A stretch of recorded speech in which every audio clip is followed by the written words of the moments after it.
I am Dominic Bytes. Welcome to another episode of Byte Club Cinema. Haha. Today we'll be watching the movie The Creator from 2023 in the fall. Now, joining me also, coming out of the basement, or rather still trapped in the basement, I should say, is Diesel. Hey. Yeah, still trapped down here. Yep. You motherfuckers still won't give me the goddamn codes out. Yep. Yep. Well, I mean, the good news is Diesel is applying the lotion to his skin, so I have not had to give him the hose. So that's good. That's good. I That's hate good the hose. progress.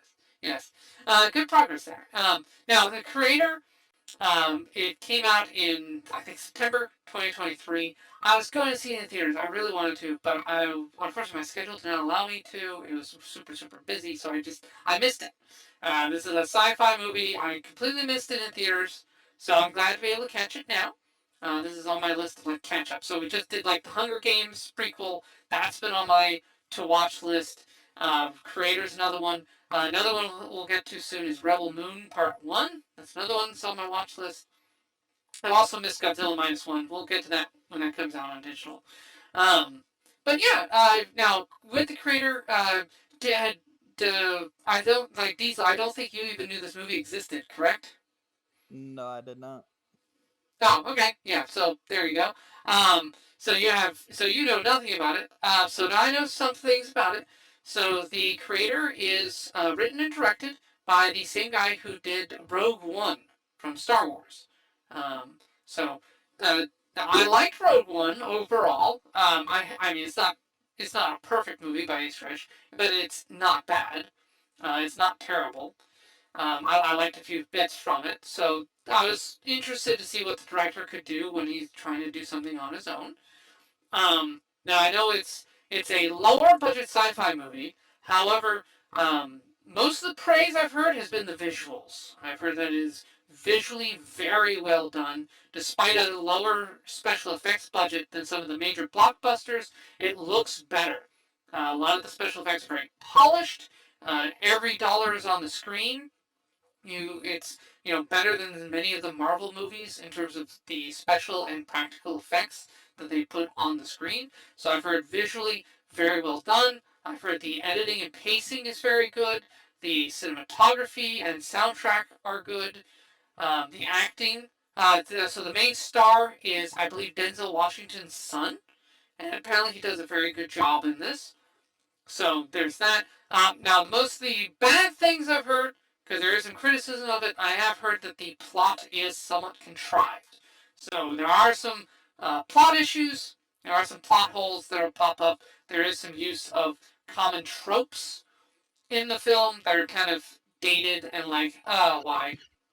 We've seen this one a dozen times. Not dated as in, oh, why are we doing this old throwback, but dated as in like, this again? Come on with something new. So, we'll see. I'm hoping it's pretty, like they say. So I'm looking forward to something that is pretty, but even if it's somewhat flawed. Um, Um, oh, let's see. Okay. Oh, usual caveats apply. Um, let's see. No audio from the movie because copyright. There's a mask over the video because copyright. However, subtitles will be on, so you can follow along on that. Make sure to support the original release. Let me just double check. Yes, track one is on, so we got subtitles. Awesome. All right. Um, let's see. No, I forgot. Diesel, you generally speaking, you like science fiction, right? Yeah. Okay, good. Okay, so yeah, I just wanted to check because I know you like horror, but I forgot if Oh, like definitely. sci. Huh? I said, oh, definitely. Yeah, yeah. And I forgot if now do you have actually give a choice between the two, fantasy or science fiction? Which do you lean more towards? Fantasy. Oh, interesting. Okay, so I'm much I more of a bigger fan of fantasy because, well, if I'm gonna be a monster fucker, you gotta go fantasy. yeah, but see, in science fiction though, you have aliens, alien babes. Here, see? Definitely a hard choice because you also got demon babes, and those are science fiction. I mean, not science fiction. Fucking no, those are fantasy Yeah. Well, alongside dragons. well, I mean, keep in Hydras. mind. See, alien babes don't have an actual chance of existing in real life. Aha. That's why science fiction. Let's see. That's my xenobiology is. I mean, eventually we're going to get to a point where xenobiology actually means something. Eventually. Fair enough. I I like a combination of both sci-fi and fantasy. I love magic and fantasy due to all the fun shenanigans you get off to, as well as sci-fi. They both can also produce really good body horror, but I Mm. also lean towards fantasy because they also got my favorite things, and that is what I like to call the organic weapons. Ah, Basically, yes. flesh and steel mixed together. I love those sort of things. Ah, yes. Ah, yes. Now, as people can tell by my branding, I'm a brain in a robot body. Yeah, I prefer science fiction. Oh, yeah. Okay, sure. But I do like a good fantasy. Don't get me wrong. I'm a big fan of the sword and sorcery stuff, for sure. Also, thanks to my new follower, JKane2424, I'm going to assume you started following me from Miana's community. Thank you very much. I appreciate it. Um, and yeah, all right, let's start the movie here. It's a two hour film, so this is gonna be a bit. But I haven't seen it. Diesel hasn't seen it, so this will be our reaction and commentary as opposed to a review and commentary, just so folks know. All right, but it's nice, both Diesel and I are going in fresh. That's not bad. All right, you all set? Yeah, I'm all set. All right, starting the movie in three, two, one, go! While this plays, I also just realized I think the branding for us is on point. Like you said, brain and robot body leans more towards sci-fi. I tend to uh, present myself more in a demonic or eldritch fashion. Hence Mm-hmm. why Pocket Cat. Yeah, exactly. No, I love that new avatar you sent me too. Eventually, I will probably like commission custom art for you. That way, you have something that like isn't copyrighted. Like it'll be Fair enough. based on Pocket Cat, but like Yeah, no, something original for you. we could we could definitely use my OC I've been using for the longest fucking time when it comes to any RP, Ludicrous, and mix those two together. Yeah, that makes sense. All right, got logos. Also, while all these logos are playing, my goodness, this is a lot of logos. But yeah, Matt Pat has retired at the time. At the time of this recording, Matt Pat has announced his retirement. So Damn. wow, Nirmata. Actually, The, why did that remind me? So this one will hit for those who new from the Banhouse crew. Moose Knuckle is retiring from content creating. hmm. Oh, so we got two. Okay. So Nirmata, God. All right. Hmm. Oh, this is cool. I like this throwback. They can't do. Yes. Julienne's fries. Okay, now we're gonna have. I do like this retro.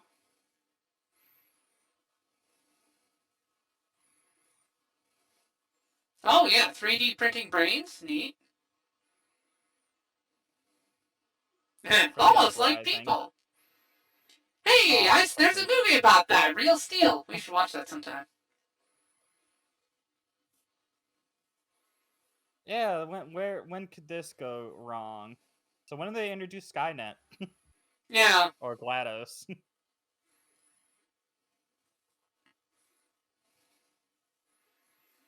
yeah. Now AI being integrated, or because we're already seeing large language models, which is not AI. What we have right now is not artificial intelligence. What we have is algorithm intelligence. Oh, oh, there you go.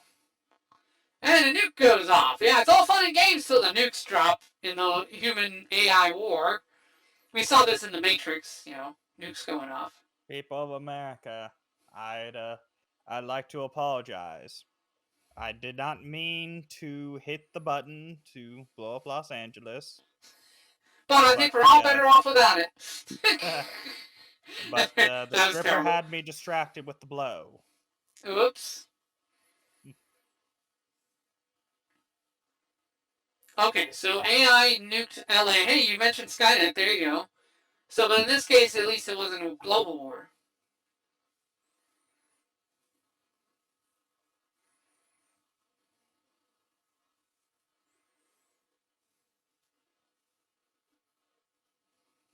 Yep, and this is how you get AI getting to a worse degree. Yeah, You interesting. make intelligence based off humans, they will want equality. Yeah.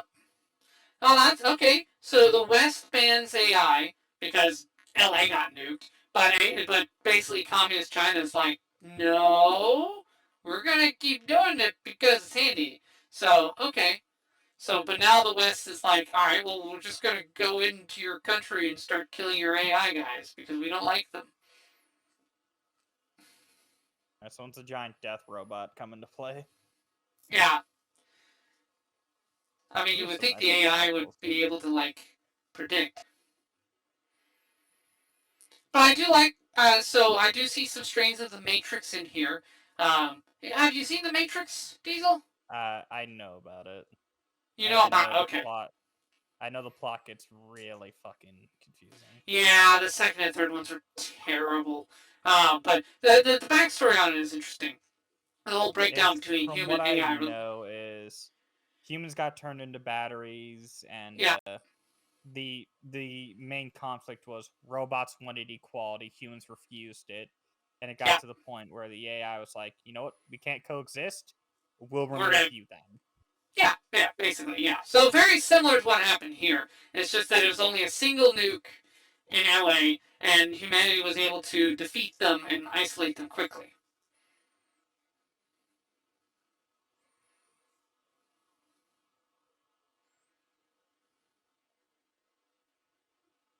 Well, she an Aussie.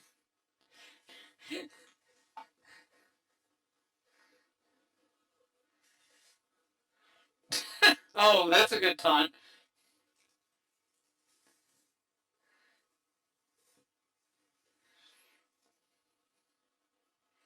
So she a machine?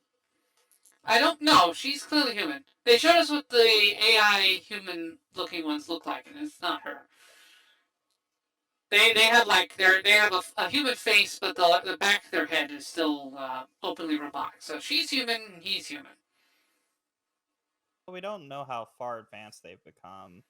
Because That's remember, true that too. was in America. They were showing the American models. True.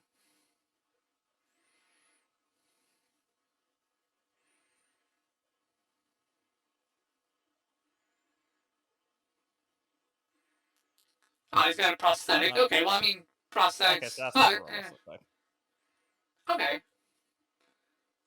I mean, prosthetics make sense. I mean, if they got AI stuff.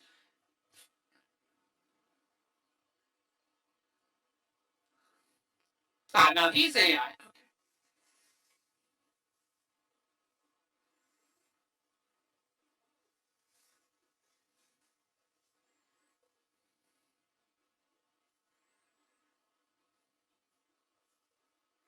Oh, hey, this guy. He's from Godzilla. Neat. Okay, I didn't know he was in this.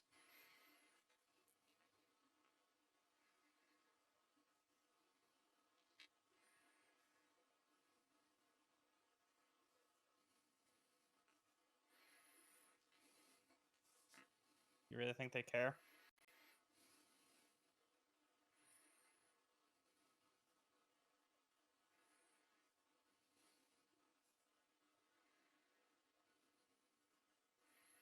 I mean, it's a hard call, but it is the correct one, yeah. Oh no, they're working together.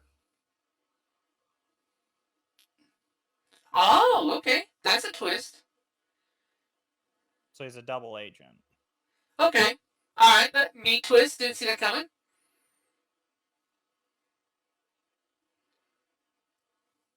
Oh, no.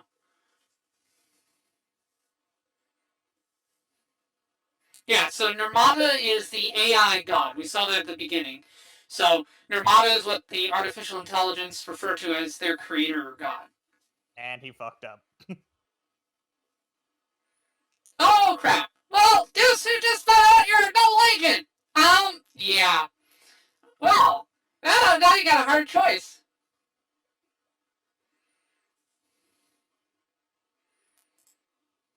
I would never understand what is up with humans and refusing to give anything that isn't exactly us equal fucking. Well, we won't even give each other equal rights. Like, it is so fucked. Yeah. Well, The no, it's stories tribalism. always point out the whole fucking thing of, even though we're all the same like we're the same thing, we still refuse to view each other as equal. Yeah. So this guy here, so that's John David Washington. So that is Denzel Washington's son. Now this is my first time seeing him in a movie. I can definitely hear it when he talks. Yeah, I can hear Denzel's voice coming out of him. That's good. That's pretty good.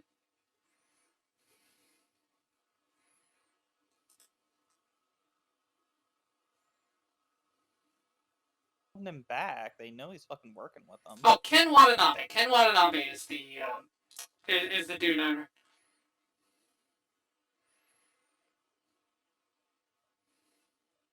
You gotta love that.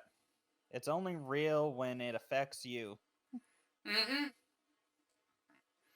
But no, yeah, like on your thing, that's one thing I like about science fiction is it allows you to explore like real world, the human condition, as they say. So like here, yeah, we're treating AI as the other, persecuting it, um, not giving it equal treatment and all that. They just drop another nuke, goddamn.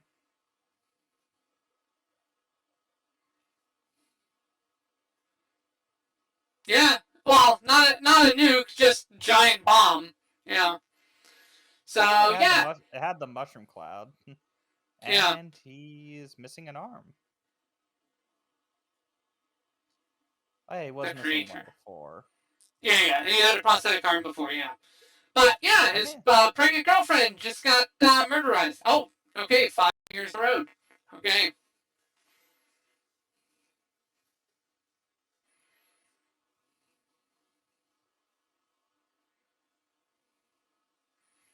Yeah, that's some PTSD right there. Oh wow, 5 years later and they still haven't gotten the Nirvana thing. Okay.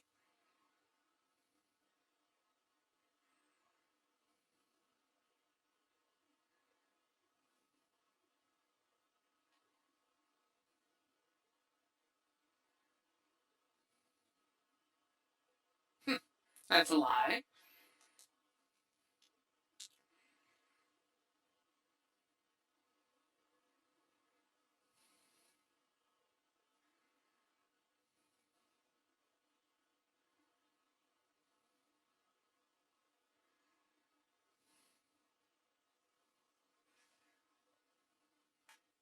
I love that. Won't even refer to his wife as a person anymore. Yeah. Well, I mean that's the. I mean, what do you expect from the government? They dehumanize. Yeah. I mean, George Carlin had a whole routine about the dehumanization of language and what the government likes to do to it.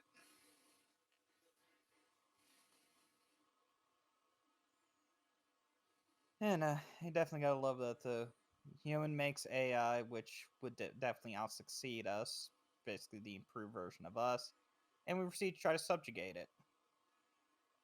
Ah, Ground Zero, LA. Okay. Well, so I'm liking this so far. I mean, good setup. Compelling main character here. Okay, so this is their job. I honestly thought that he was in a prison jumpsuit. No, no, he's doing cleanup. Oof, man,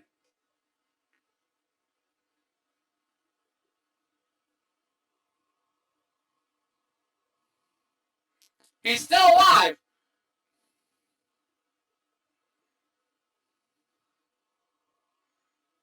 Yeah, they're less than humans, right? They can't feel anything.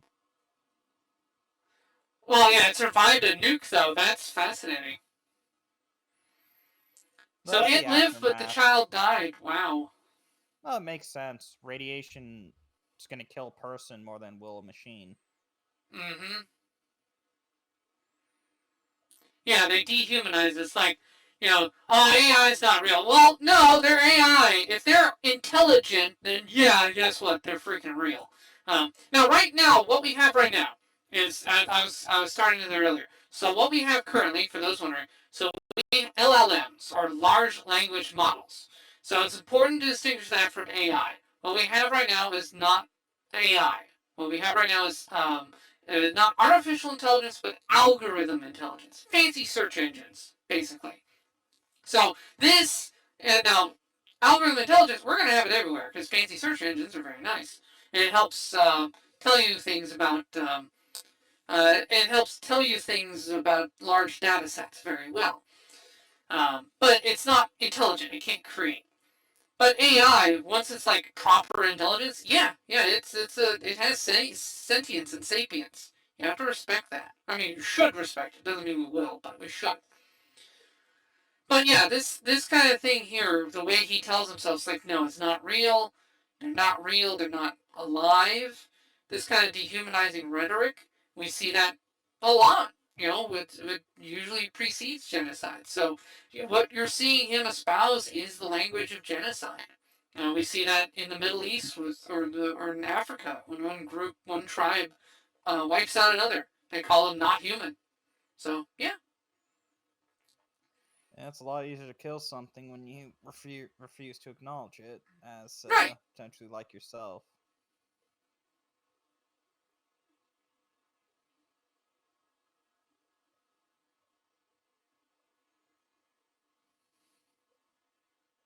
Yeah, I also believe this character is obviously they're setting him up to sort of hold this grudge against the machine. Like, oh, if it wasn't for the machines and shit, my wife'd still be alive. It's like, no, it's kind of your fault. Yeah, it is. It's his way of dodging the responsibility, yeah, which is a common coping mechanism. A lot of people do that. That is not unusual. So again, compelling main character. I like this. He has Yeah. guilt. He has a traumatic backstory. Oh, I like that shot there. I like that. Makes that shot there made the general look like not human there. I like that. That was really good.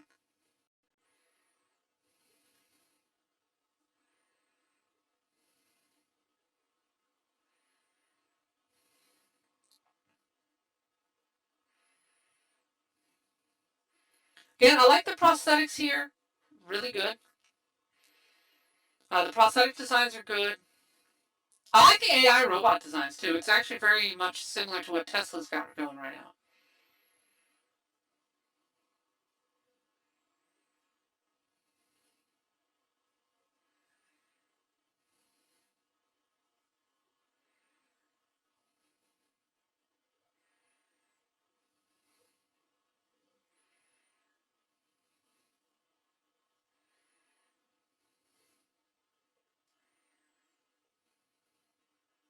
Yeah, the answer also pretty clever.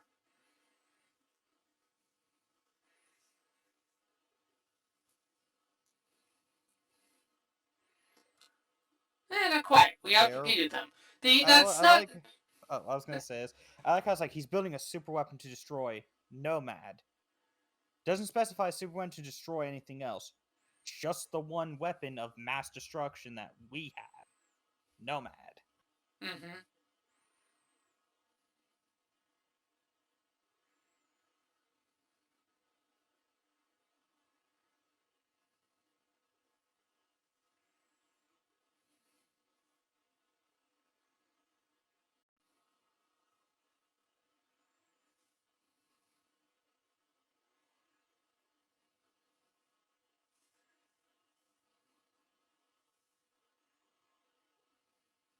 Yeah. Okay. Well, he does also have some bitterness towards them, so that's good. I mean, that is deserved there. Yeah, they screwed up. They sent the team in too early. They screwed up his mission. I also like to point this out that they're trying to say, well, the robots will kill us. The robots have been actively working with humans. Uh-huh. Yeah, which does put the lie to their statement. I agree with you. Yeah, yeah. You're catching some of the other stuff they're pointing out here. I mean, shit, it's something he experienced. Oh, they're gonna wipe us into extinction. Why would they work with humans if we're the inferiors? Oh wait, is that his wife? Oh, his wife survived.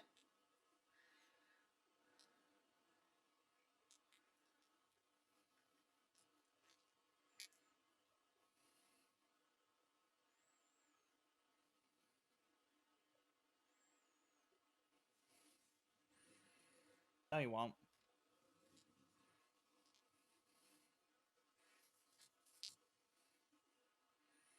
I do get why he'd agree to go, but Yeah, I mean, I they're probably. wish he would kind of at least start to critically think about, like, Yeah. you're setting this up like, the machines, they're Well, gonna wipe us into extinction. One, they build a weapon to destroy the weapon of mass destruction you have, the thing yeah. that could wipe us into extinction if given into the wrong hands. Yeah. Yeah. No, your thinking is right here. Now, I will say the metaphor is a little heavy-handed here. Director's being a little heavy-handed because this is basically the Vietnam War is what we're looking at. I mean, the symbolism is obvious, so but it's okay. It's okay.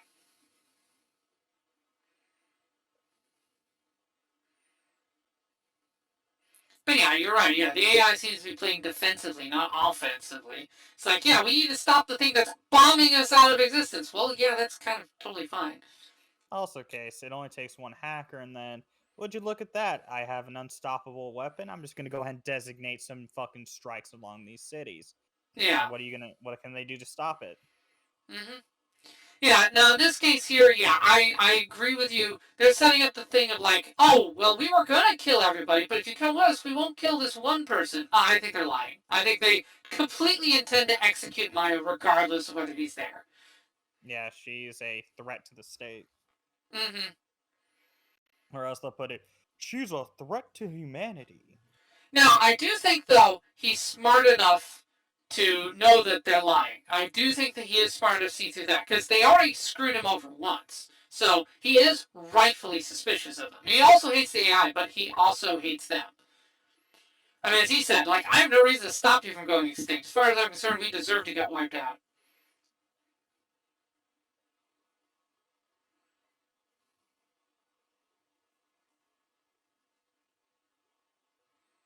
Now, that's a good little humanizing moment there, though, between the two. I like that. Showing that, as much as she's gung ho about wiping out the AI, like, she has a motive beyond just, you know, beyond just human supremacy. They lost people. I like that. I also like the design here of this nomad system here. I like this design. This is cool. It's really cool. I don't know if it's practical or not. Someone in the military might be like, yeah, no one would ever design it like that. It's too wide open. It's dumb.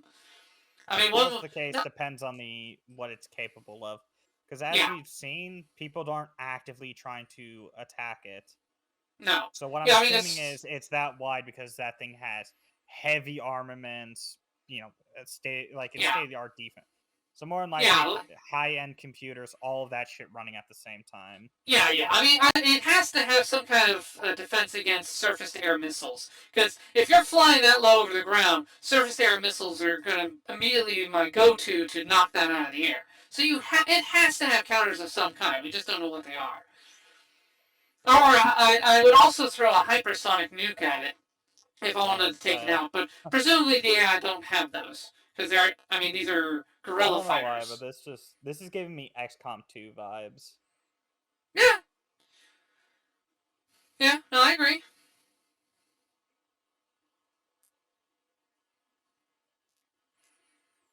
But I love the designs, the practical effects, these suits they're wearing. I like it. I love the visual effects here. The integration of CG is really good. Yeah. I would say if they're doing a stealth operation, why the fuck do they have so many lights attached to them? That's a great question.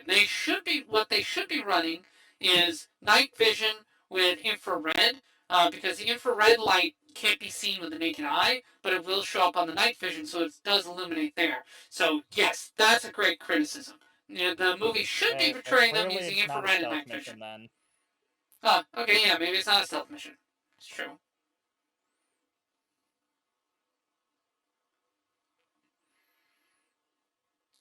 Yeah, okay, more Vietnam symbolism here. Now, when I say Vietnam War, you know what I'm referring to, right? I think. Great job fucking making these people assholes. Yeah. Dude, torturing dogs? Yeah, that's that's one way to make them like not like you. Jesus.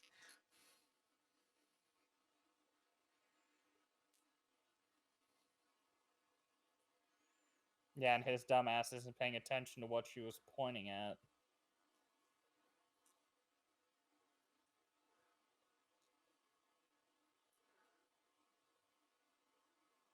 Yeah, he was Yeah, so she gun was. ho about shooting the dog, he didn't pay attention. Yeah, yeah, Yeah. yeah, Great job, soldier. Top of the line, right? Fucking yeah. dumbass. Not exactly sending their best. I agree. That's a fair criticism. You would think that if they were doing a special op to like save the freaking planet, they would send someone a little more Not competent in only that, to interrogation. get rid of the person leading this shit, not Nevada, the one person they've been after. Their motto, yeah. Yeah, exactly. He clearly too incompetent in his job. That's bad writing. So yeah, I think we agree.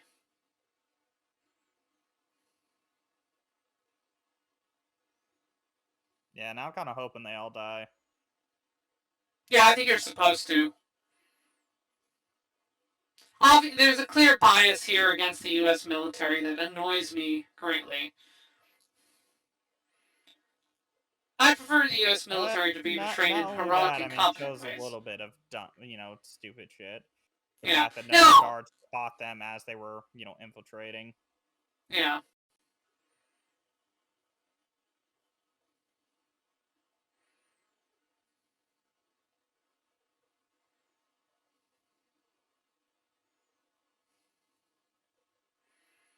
Guards are the same everywhere. Who lazy? But still, yeah. Yeah. I mean, I suppose like this one guy being bad at his job. I suppose like that's a fair criticism of the U.S. military. Obviously, the U.S. military is not exactly known for being. If this was like we're doing an assault, but this is like we're gonna find the guy responsible for this. We're breaking into their lab. Like Yeah. this is our chance to win this war. Yeah. Let's send the lobotomy patient. Yeah, yeah, no, I agree with you. On the other hand, though, yeah, the U.S. military would actually do something that stupid because, yeah, U.S. military is not perfect. There's a lot of competent people in the U.S. military, also a lot of dumbasses, as any veteran will tell you. And sometimes those dumbasses know the right people to get sent on missions they shouldn't be sent on, and they get everybody killed because they're dumbasses. So, yeah.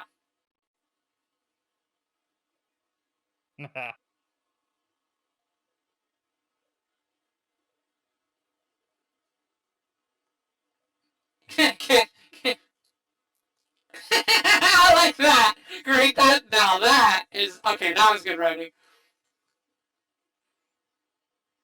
Okay, why you need to skin the dude's face?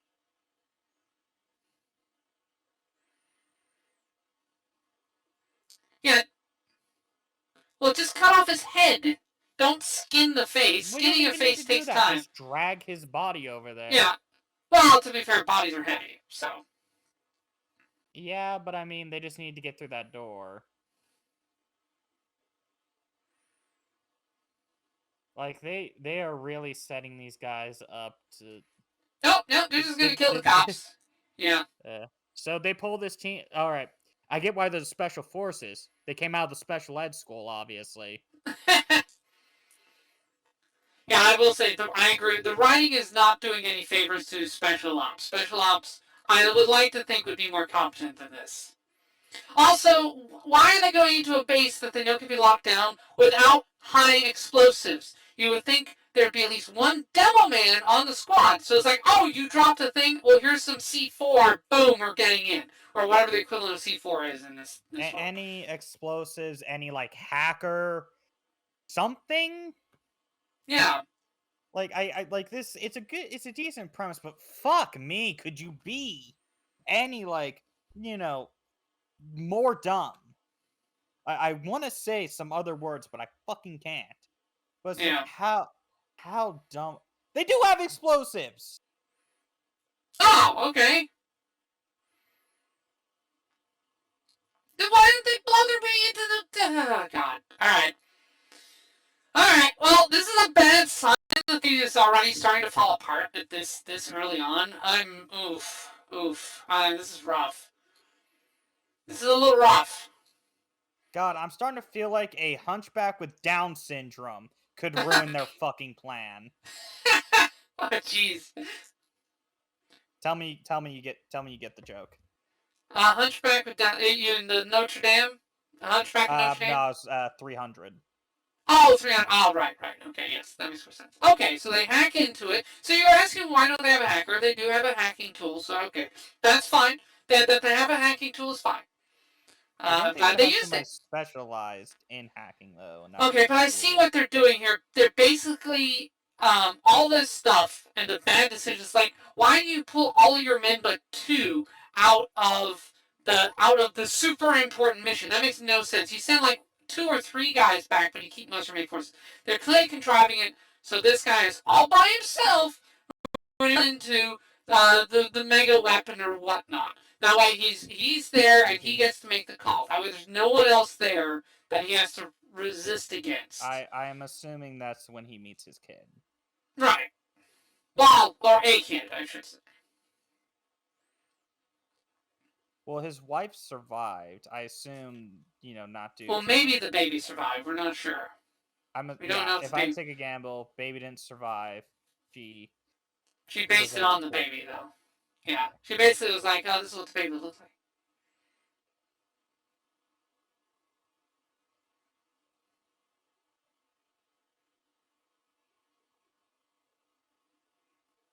Oh, backup gate. Okay, I mean,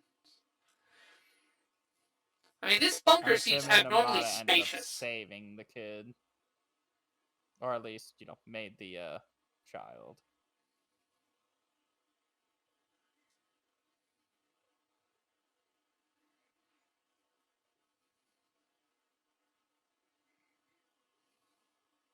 I mean, at least they portray that body armor does something. That's good. I appreciate that.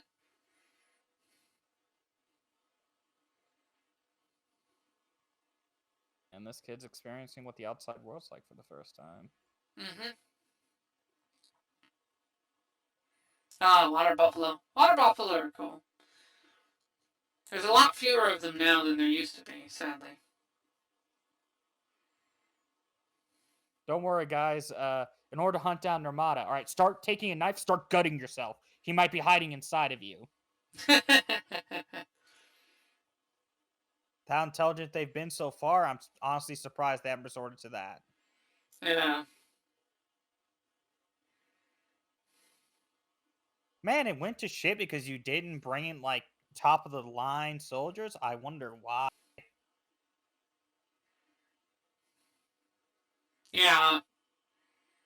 Please tell me the motherfucker who was trying to kill the dog because he couldn't take a fucking, like, he couldn't read body language is dead.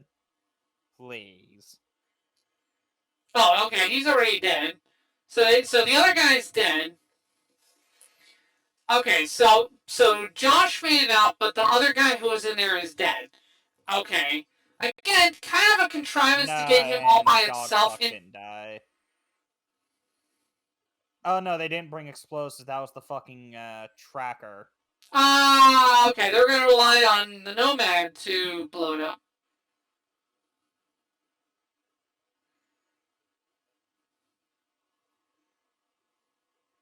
Let this bitch die. Let this bitch die. Come on. Come on. Yeah! Kill her! Please tell me that's an explosive in her back. Or something.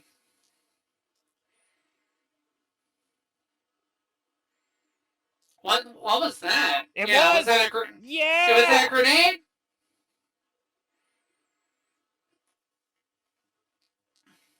Was it a grenade? Yeah, it was a bomb. Oh, nice. Yes! Hey! You got hit, fuckers! You got hit with the sticky. Ah, yeah. Halo style. Please tell me they're all dead. Please, that's point blank. Oh, wow, okay. I want none of them to survive. fuck them. Yeah. Man. Oof. Ouch. I feel sorry for the lab tech who just caught that in the face. Ow. And here comes the fucking mini nuke. Yeah. And I feel sorry for the lab techs. I mean, they're just trying to do science. I feel sorry for them, but the soldiers, I honestly just What? want to watch. Yeah, no. Yeah, same. And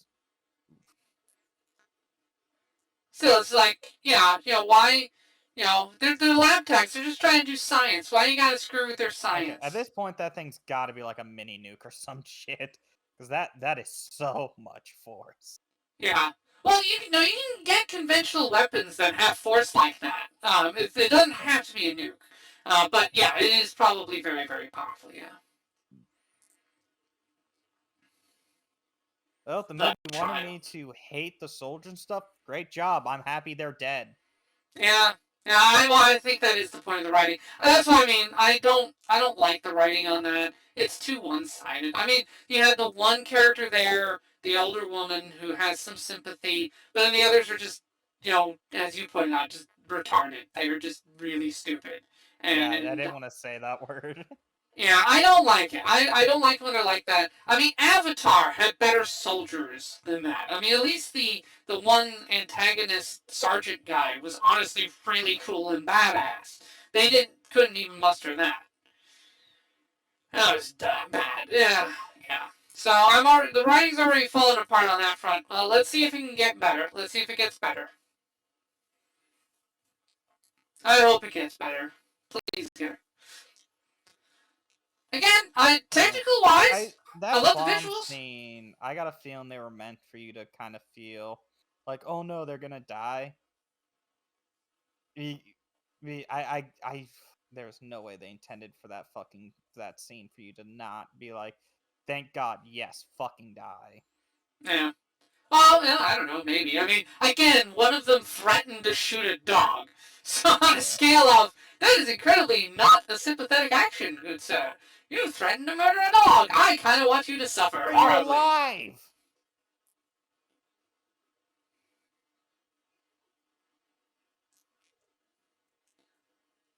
Oh, come on!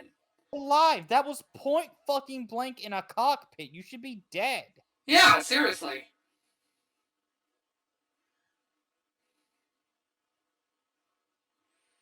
Yeah, that doesn't make sense. I agree with you. What? Did he I guess he jumped out or something before the explosion? That'd be my... But the thing was, it's sealed. Yeah, the doors are automated. Yeah, it doesn't make any sense. I agree with you.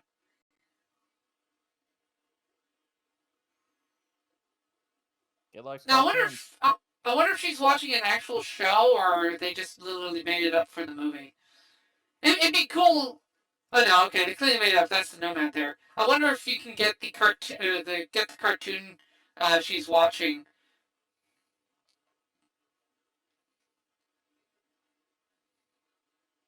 I assume that the kid's the weapon. Yes, that's a great assumption, I think. Because, of course, the child is the weapon. Because, of course. Because, God, we haven't seen the child that can save everything trope 1,000 times. I was spoiled on that one. That, yes, the child is the weapon. And it's as contrived as you think. I really like the AI design, by the way. The whole, circle on the fucking ship?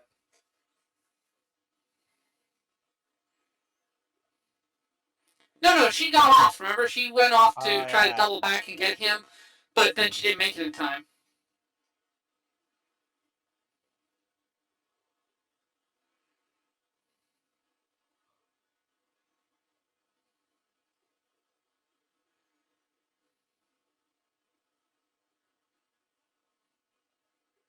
Hey, come on, man. They're nothing but machines, right?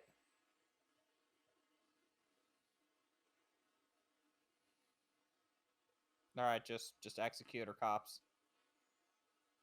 Damn it. Oops. You're under arrest. Fuck, they survived.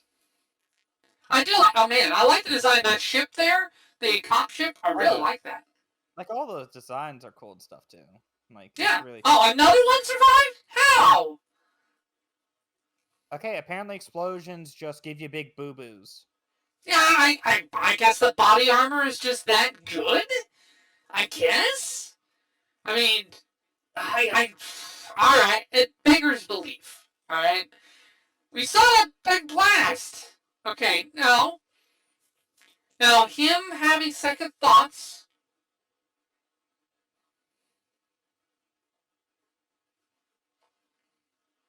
Now, him having second thoughts about just blowing the kid away, and then be like, oh, you know the tattoo on Maya. You know Maya. Okay. Now, that to me makes total sense. I mean, he lost a child in an explosion. Him being reluctant to kill something that resembles a child, despite the dehumanizing rhetoric, makes sense to me. And this robot knows who this is.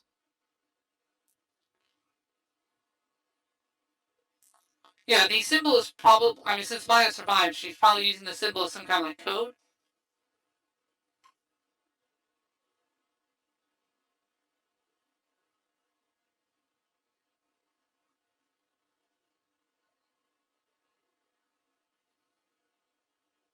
Oops.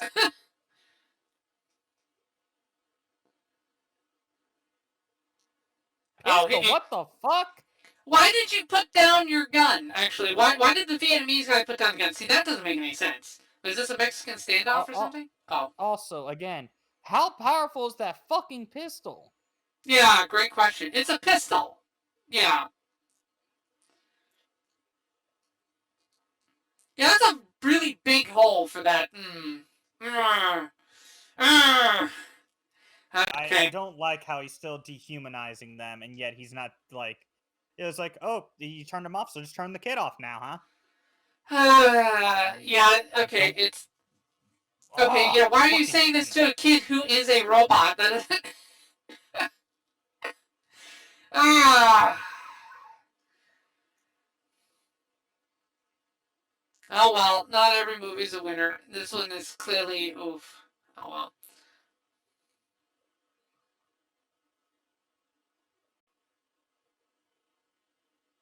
No, it would be funny if Maya was Nirmata, because they say Nirmata was the creator. It would be funny if Maya was the creator all along. Like, basically, it's like, yeah, you got pretty dang close to Nirmata. You were literally banging her.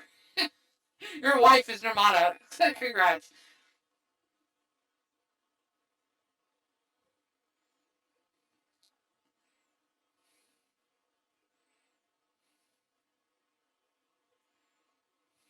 Now, why should he listen to you? You just shot one of him and told him it's like turning it off.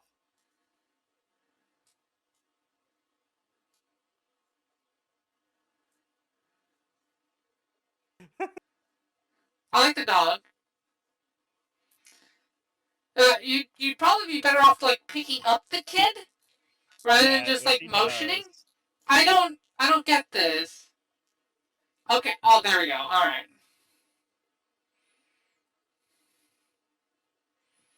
See, I don't understand why he wasted time trying to. Yeah, I don't know why he wasted time trying to convince the kid to hop in the car either. It's nonsensical to me. Oh no! Wait. Oh, it's the dog. Oh no! I hope the dog doesn't. Okay. Oh, the dog's gonna play fetch. Okay, that was funny. That was funny. I like that. That is a funny moment. I like that. The dog plays fetch with a grenade. Yeah, I like that. That's good. Oh, doggy's good. Ah, man, yeah. So this movie's... That's funny. That's fucked up, but that's funny. Yeah, this movie is going to be one of those... yeah, this movie is going to be one of those, like, oh, that's cool, that's neat, and then it's going to be, why are you doing this movie? That's freaking stupid. So this movie is going to vary between moments of, oh, cool, and moments of, oh, God, why? Why did they keep the pistols on them?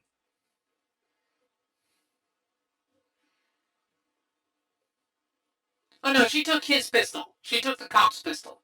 Oh, okay. I mean, it makes sense for a guard to be armed. That's fine. How did they get in the front seat? How did they get in the front seat? I mean, I assume she shot her way through to it, but I don't know. That's I a guess fucking depends. police cruiser. Those are... Yeah, it's supposed to be sealed off. Yeah, I agree. Very bad layout design, clearly. So I guess Vietnamese don't know how to design police cruisers properly in this world. Hey, Vox, we are currently struggling through the creator. It's got flashes of brilliance, and then it has some moments of god awful stupidity.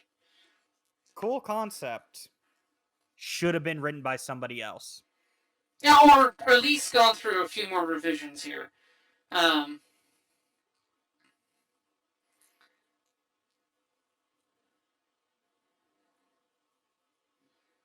I mean, I know. I will say I like his performance so far. He's doing well with the material.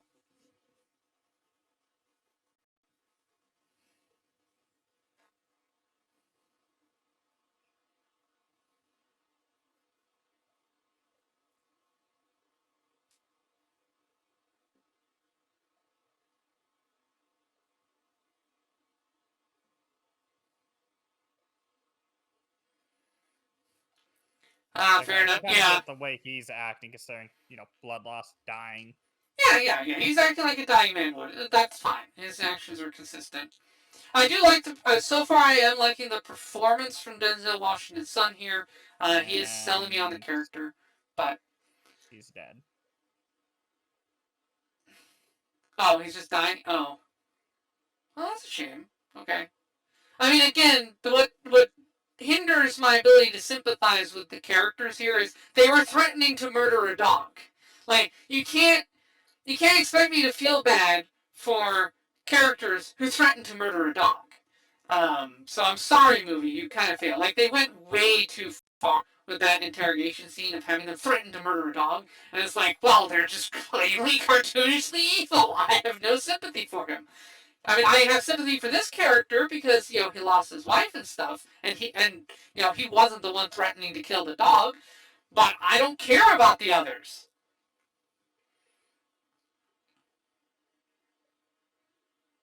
I do like the cat. That's cute. Motherfucker. I wish the cap had been a Firefly reference. That would have been cooler. Candy. God. Please do not refer to yourself as a stripper name. Thank you. That works. Oh, come on. You can make up one up. And gonna walk up on the dude with a gun behind your back.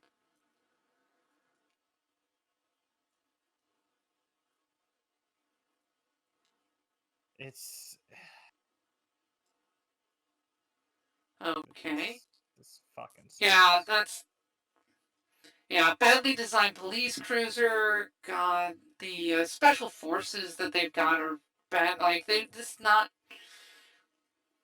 It's like they read a Cliff Notes version, almost, of how special forces would operate. Well, no, the way I can...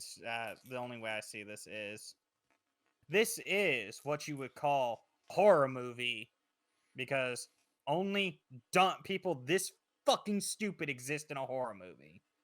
No, that's true. Actually, you know what? That's a fair point. They are about as stupid as the horror movie protagonists. Yeah. What are they doing? Brain scans? I'm sorry. Are they fucking... Oh. Are they preserving the...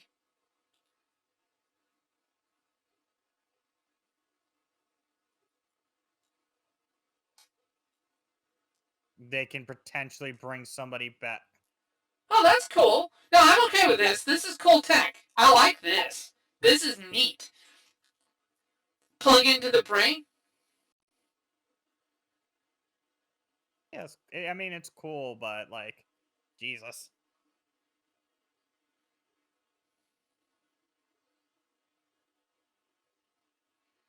Now, this is cool. I'm fine with this. Like, the fact that they established we can scan brains and put them into robot bodies, we can scan, like, dead brains and briefly bring them back and access their memories. That's neat. It's almost like a necromancy spell. Yeah, I mean, that's cool, yeah. Valhalla. Okay, so she believes in the Nordic. Interesting.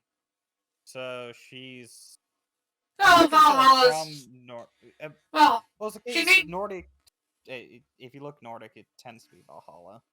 Yeah, oh, I know, no. But it may. She may believe in it, or it may just be like general reference. Hard to say.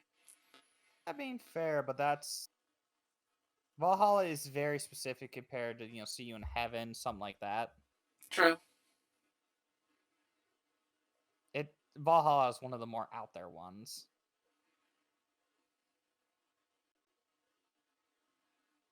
My brother's child is also traveling. Okay, nice excuse.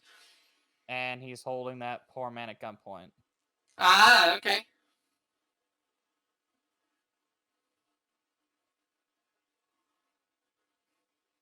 That child can do an EMP blast.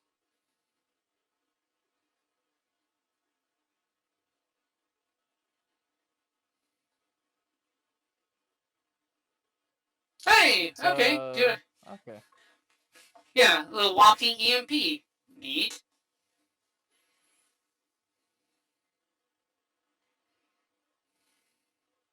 God, they do not do a good job setting him up to be the hero, considering he's now having a fucking family be threatened for this shit. Yeah. What a great fucking hero. Yeah, I agree. Our hero, well, to be fair, we're not supposed to see him as a hero. I'm honestly not sure. Um, like his mission was okay, kill the weapon. All right. Oh no, wait, no, we know why because the kid knows where his wife is. His concern isn't the mission; it's finding the wife. Okay, So that was that's fine. fun. Yeah, good music on that part. I like the music. Aw, that's cute. Okay, But but it's oh my god, like he's supposed to be the protagonist, but what is his redeeming quality? well, His he's trying wife to find his died. wife. He is. Um, I mean, so I like I understand. Yeah, get that, took but me a it's sec to like realize. It took me a sec to realize. Yeah, he's going after his wife. That's his thing. Okay. Yeah, that's why he doesn't just smoke the kid and be like mission accomplished. Because that's not his mission. His mission is recover my wife. That makes more sense. fair enough. But it's also the case like, okay, your mission is to protect your wife. Yeah, so go ahead and ruin another fucking family for your selfish goal, you fucking asshole. Oh, now this is cool. So that model is the same as him, and he's like, you killed, you killed my twin brother or something. I wonder.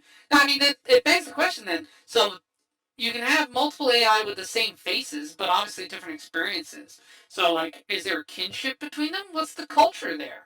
That would be cool to explore. I like the world they've set up. I'm as much as I don't like the plot, the world is great. I would love like a TV show set in this kind of like Southeast Asia with AI mixed in. Man, this is really cool. Stupid story, but great world. I love the world. I like how the kid's innocent stuff is like nice. And again, it's the case like it's Yeah, such a good world, but motherfucker, the story. yeah, I know. Yeah, it's frustrating me as well. But yeah, the kid's acting is great. Acting's good. Yeah, no, the Um, kid's good. love the set design. Um, Again, it's the case like I have no ill will towards the actress. They're the main lead along with the kid cast. Good. I like their acting, but fuck me, I hate the fucking story. yeah, it's really not doing. It is very inconsistent. The characters have moments of competency and incompetency, so they're not consistently smart or dumb. They're just like sometimes we're smart, sometimes we're stupid. Uh, It's a more lot of plot. stupid than not, and And as I kid said, I mean the whole thing where like he's alone with the kid happens because of contrivance, and the contrivance is driven by the special forces making a really stupid call that they wouldn't actually make. And it's like we shouldn't even be here because the story just Well, no, Dominic, they would make that decision because remember, these aren't normal special forces. They just got a bunch of kids off the special ed bus. and Yeah, then put yeah, them in armor and gave them guns. yeah, yeah. Oh god. Yeah, I love the design of that. That is a great design for like a battle platform. I really like it. It's so cool looking. And I love the city design. My God, like this is something out of Blade Runner. Yeah. Love it. Am I going? I want to see what Tokyo looks like. I mean, now to be fair, they've got um. Oh, that's okay. That's cool. So, That's fucked to tell a kid. Really?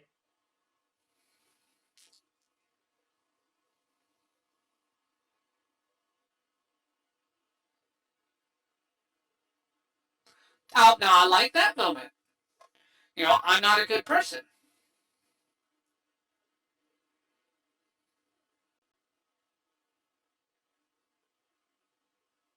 At least the dude's like being a little nicer to the kids.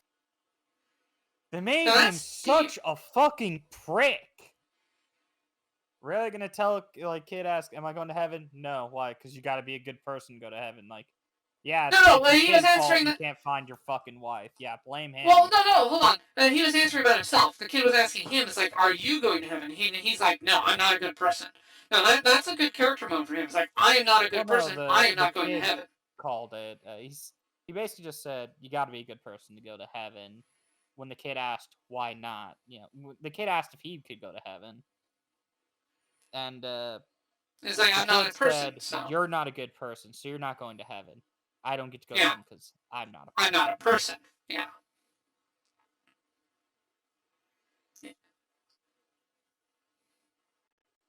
Oh, okay. A little flashback. I like this. Okay, that's funny.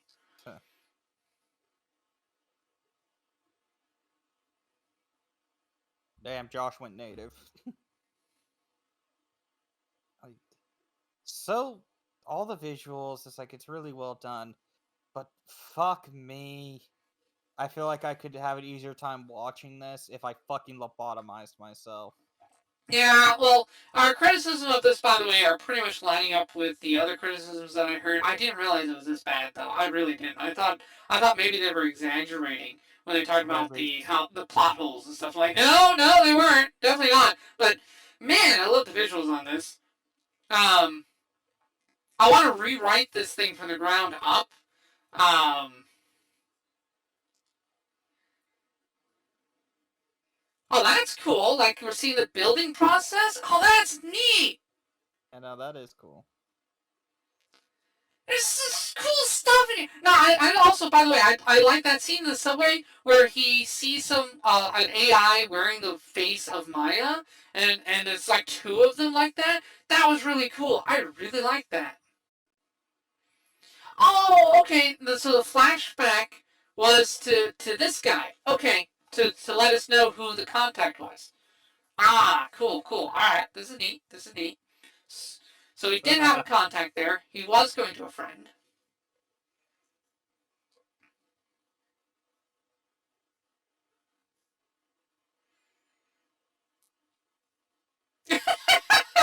All right, that was good. I like that.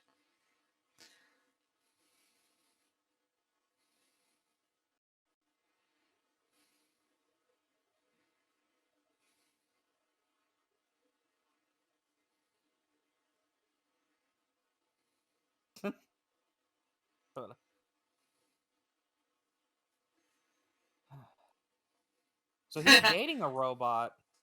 Basically, yeah. Well, his allegiances shifted. They were saying. Oh, ice cream. Yeah. Okay. I like the child actor. The actors are good. The actors are solid. I just wish they had better material. Great cast here.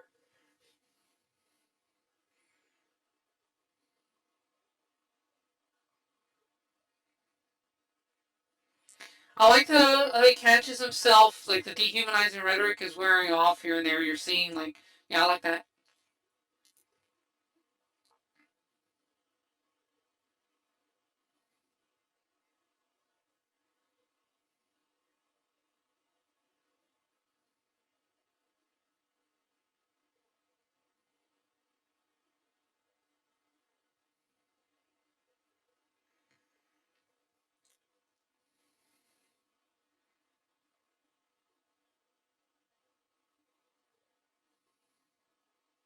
Oh, okay. Well, that's interesting. Basically, the child's going to turn off all the weapons so everybody can be equal. At least something like that.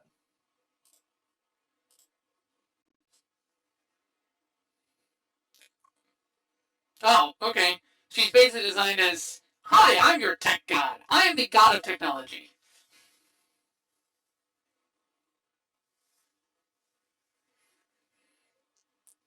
Yeah, so you're sitting. Yeah. So she's basically designed to take control of all technology everywhere on the planet, to be able to do so remotely and to get stronger over time. So yeah, she could bring global devastation to the entire, to like basically everything. Just wipe everything out if she wanted to. But the child just wants robots to be free. Right, So it was right. designed with the intention of bringing that out by getting rid of the tech or turning off the tech that's designed to fucking kill robots. See, look, they even can fucking be religious in there. How the fuck can people say the robots aren't like us, yet they do Mm-hmm. all the same shit? Fuck me. Yeah. Yeah, I know. Well, again, to be fair, that is a normal thing for dehumanizing rhetoric to emphasize the differences. But yeah, they have the funeral rites and things like that. The movie's doing a good job of illustrating, the effects that dehumanizing rhetoric can have in promoting genocide. I do like that aspect. It's still fine that that exists. That people go out of the way to say no, no, there's no way AI is like us. No, absolutely not. When the movie's clearly illustrating that no, they are like us. Yeah, no, You but know. like, it also is the case that it leaves no room for anybody to fucking. You have to like it'd be on the level of hatred, I'd say, similar to like like extremely racist groups Yeah, that's true too. where It that is logic heavy-handed. applies. There is very little nuance to the movie, which is a big criticism. Good science fiction will have some nuance. They'll present both sides. Here, it's very one-sided, which is a flaw in the author. Oh, That's hey, it's just. the police guy. Yeah, no, but they make it to where Oh, okay. Oh, he delivered ice cream. Well, yes, that's my secondary job: ice cream delivery service. Yeah. Oh no.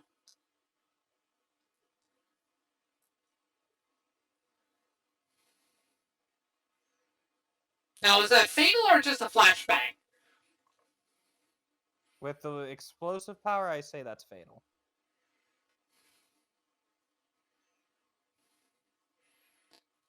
But I mean, they're not necessarily going to kill her because obviously she's an AI, so she can't be bad in their books. Like, oh, you're an AI. Okay, you're cool. You're good. We like Well, you. not only It's that, the it's other a guy. child.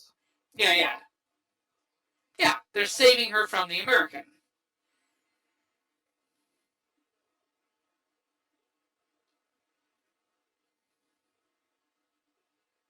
And he purposely set that to stun, so they're planning to take the child alive. Mm.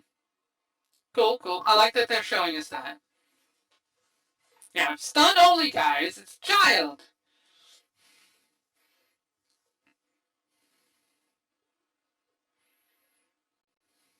Yeah. I mean, it makes sense the cops aren't trying to kill the kid. God damn! Bro had his whole face took off.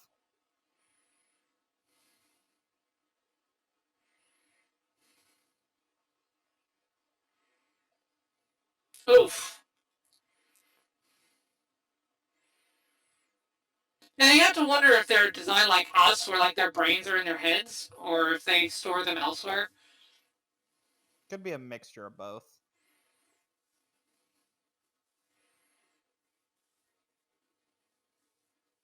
Yeah, no, but But it's set they to make it stun, a. so Oh yeah, no, that was lethal, and he's trying to put back together his wife, which he lost because his buddy came.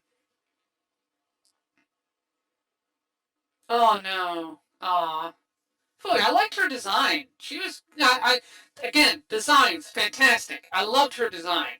And I feel bad for this dude too. Yeah, He was an innocent bystander in this, and yeah. I mean, he he was lost starting his out. wife. Yeah, he started Josh out. did to him fucking what happened to him. Yeah, in some ways, yeah, he brought the war in, um, which is unfortunate.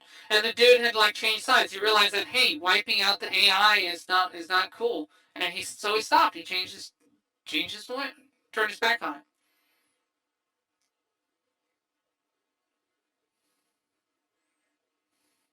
Now, see, these two infiltrating as members of the police, that makes total sense to me. Yeah, no, they're not expecting that. Mm-hmm. That's actually, again, a smart move on their part, because they had access to the uniforms and everything from taking over the police cruiser. So it makes total sense that they could do that. That was actually a smart move. But it contrasts with the incompetence that we have seen earlier. Yeah. See, I can handle a consistently incompetent character because then it's like, well, they're just stupid. I can handle a consistently competent character. In fact, I prefer those. I love competency porn. It's Just absolutely my favorite type of porn, I competency porn. it's the But I issue of hate I it. get what they're going for. Again, it keeps taking me out the fact that again people keep saying, well, they're not human. It's like they look so human. It's almost like, again, like I said, basically you take the most racist, ignorant sort of people, and that's like the mindset of everybody here towards these machines. Mm. It doesn't make any sense. And like I get like Americans would have some ill will towards them because of the bombing. Like I can kind of get that, but like not every like I don't understand how almost all the fucking Americans are like robot bad, did Yeah. nuke, not human no more, bad. Yeah. No. Well, okay. To be fair, we see in the writing that they reinforce they are not human. And it's not that they believe that; it's that they are trying to convince themselves of it because they don't want to think they're human. But we do see him in the dialogue slipping up here and there. That's fine. So like we see that the resistance to seeing them as human is largely brainwashing. Um, and so we do see it slipping up. So I agree with you that it's too heavy-handed. That like the monolithic nature of the they're not human is overdone, It's just like I and said, it wouldn't be also to nearly as me, successful. Yeah, it's just also to me, it's like so hard to believe considering like it would make sense if the robots were shown like these outside of their design if they're to act inhumanly at times, but they yeah, act just like us. yeah. Too It close, is honestly. nearly impossible for me to see them as otherwise. Yeah. Yeah, I think it would have been more interesting to see the robots develop their own quirks that are separate from people.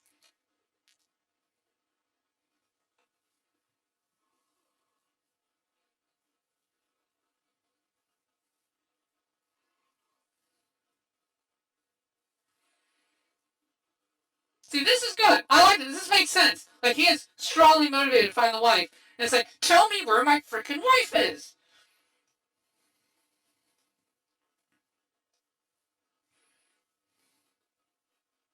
So it's like the amount of lives Josh is actively fucking ruining. It's Yeah. Well, he's.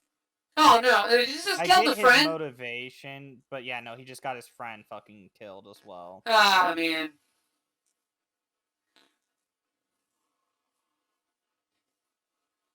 Well, hopefully the The body armor dude lost stopped. his girlfriend because of Josh, and now he lost his life because of Josh.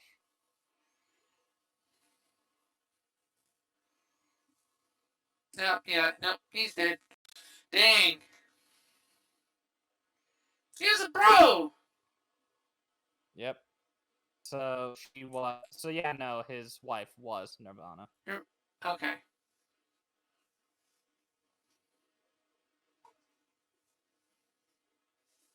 Okay. All right. Hey, so I called it. Yeah, wouldn't it be a twist if the wife was the Nirvana? Well, yeah, there you go. You got.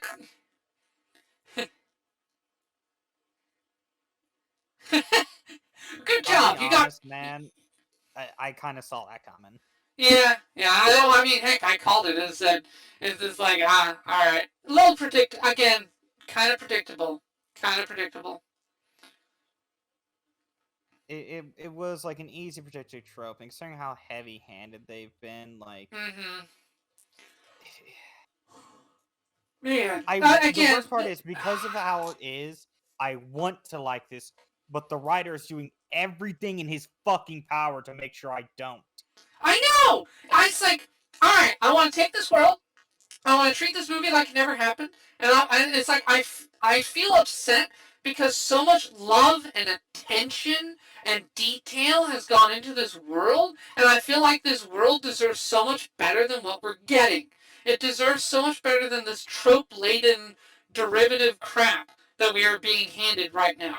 This world deserves so much better, so much more creativity and dedication than what we've got right here. And especially this cast. Like, this guy is a good actor. He's doing a great job with this material.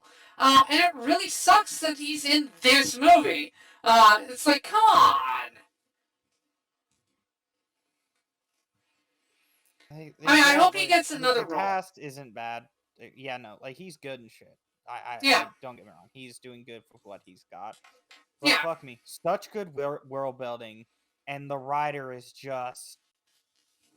You like the world? Good. I'm gonna make you fucking hate watching this yeah. because to Oh me my it's just like god. this is you. Fuck! Yeah. It's legit pissing me off. I know, same.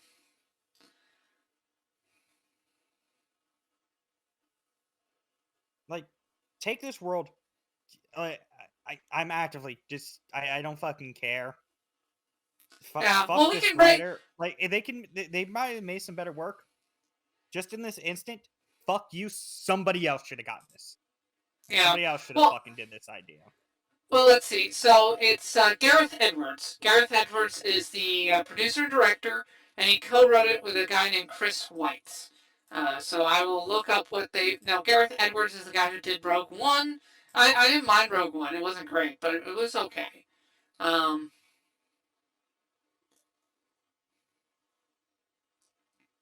oh, he did the first Godzilla movie, and the legendary Godzilla movie.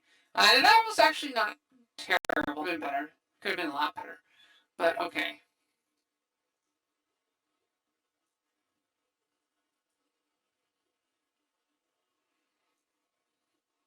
I mean, I'm just hoping it gets better. Like, I'm waiting for it to, like, maybe it'll get better. Maybe it'll get better. I think I think like the movie is too fucking. That's yeah. No, Ah, I kind of fucking called it. It's stop the weapon. So the robots didn't even do that. Which yeah. Okay. okay, power to stop all weapons, sure. So the nuke wasn't robot's fault. Okay, sure. So yeah, no, that what God the heavy fucking fisted thing.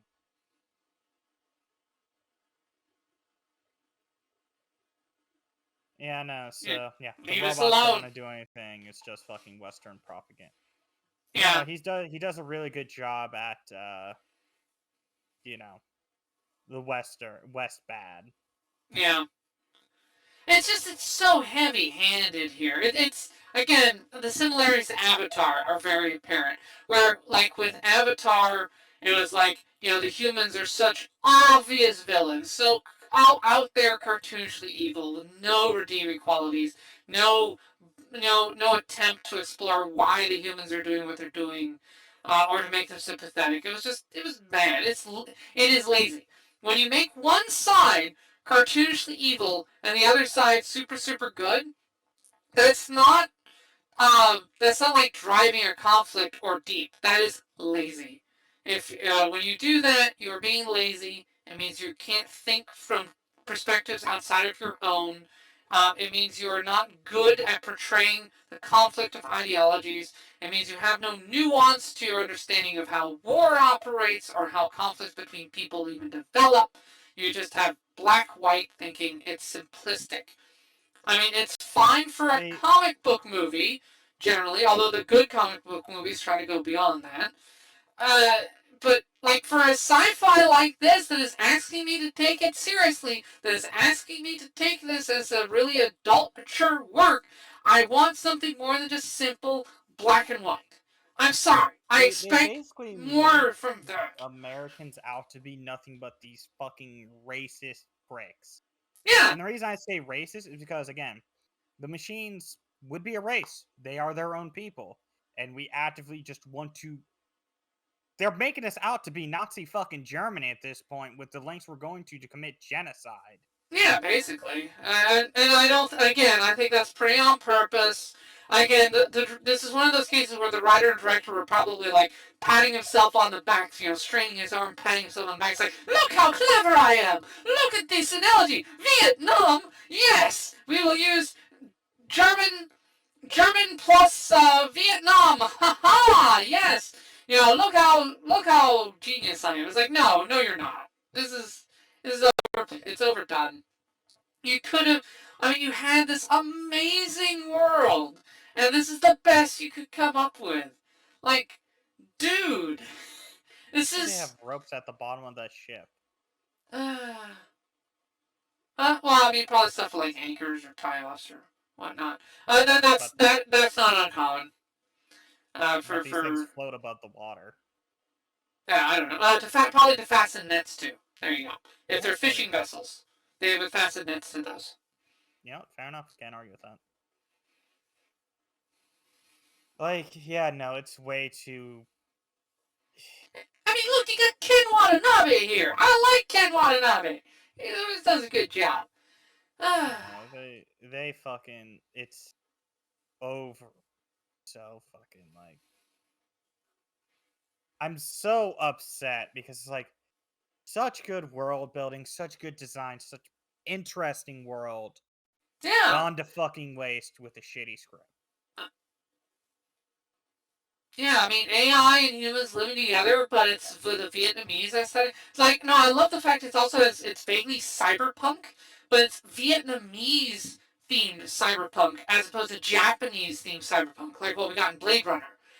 So it's a very different vibe to it, and I Yeah. dig it. I like it. Like Yeah, no, I you're 100% seeing do. that Southeast Asian influence with the way that they do Buddhism versus like because I'm more used to like Chinese Buddhism. Southeast Asians have a slightly different aesthetic to their Buddhism, and what we're seeing here in their religion. Uh,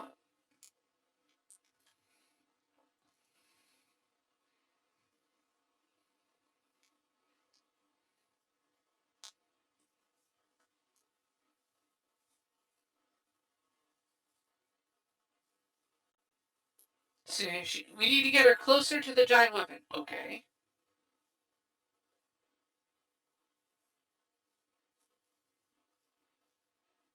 So The wait, you're fucking gonna. robots have moral dilemmas about this. Oh, just. I mean, it makes. I'm I not like gonna the fact that the lie. AIs are debating like, if we sacrifice the child, we save all our lives. But we'd have to sacrifice a child. That's kind of sucks. It's also a one of a kind. Like, do we to sacrifice our one of a kind tool that we probably can never make again just for this one victory? Is it worth it? Or should we wait, let her powers expand, and then she can not only win that, but she can do other stuff. Yeah, but it's So, also the but case like they're supposed to be robots, not like humans. Yet does shit like that. Fuck me. I'm not gonna lie, Dominic. I honestly, at this point in the movie, I'd more than likely be tempted to walk out of the theater and go the fuck home because of how yeah, pissed I am at this point. yeah. How far into it are we? Let me see. Oh Hour well, and good. 17.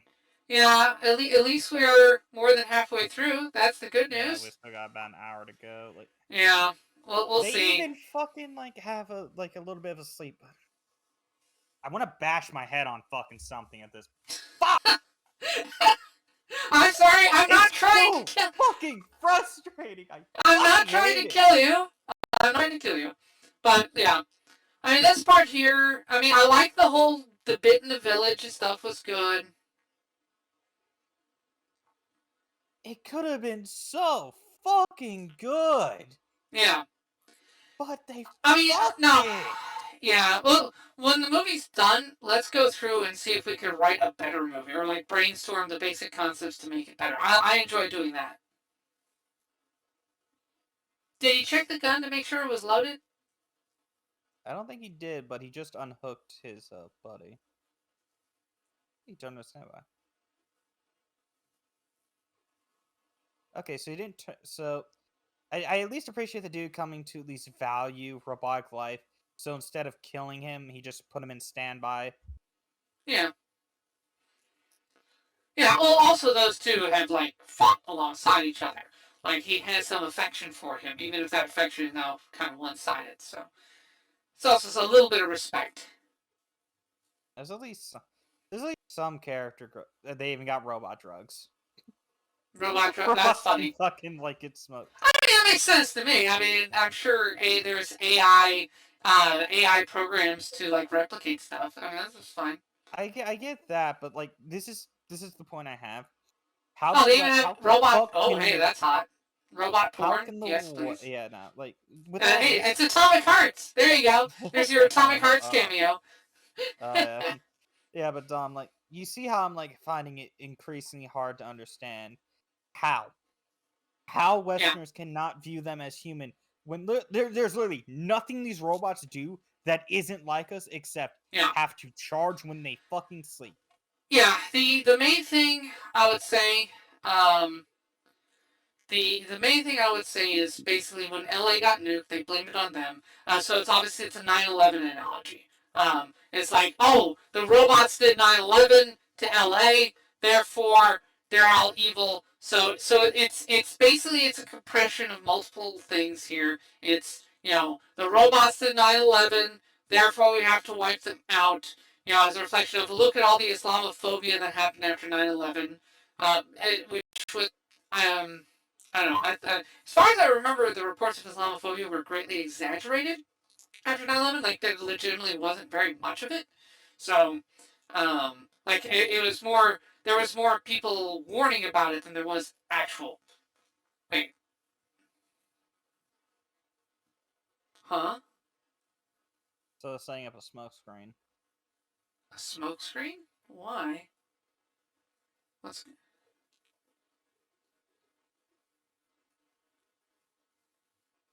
Okay, why is there a smoke screen? I assume they got something big, yeah, no, they got something big on the way. Well, yeah, you can't see because they laid out a smoke screen. That's, huh? Yeah. Oh, there it is. They're bringing in a big ass tank.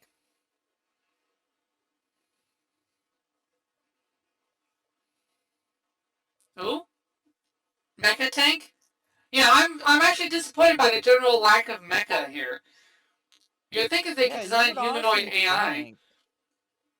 I like that design though. That's pretty fucking cool. Oh yeah. Oh hey, that's very Macross actually. They're clearly borrowing some from anime here.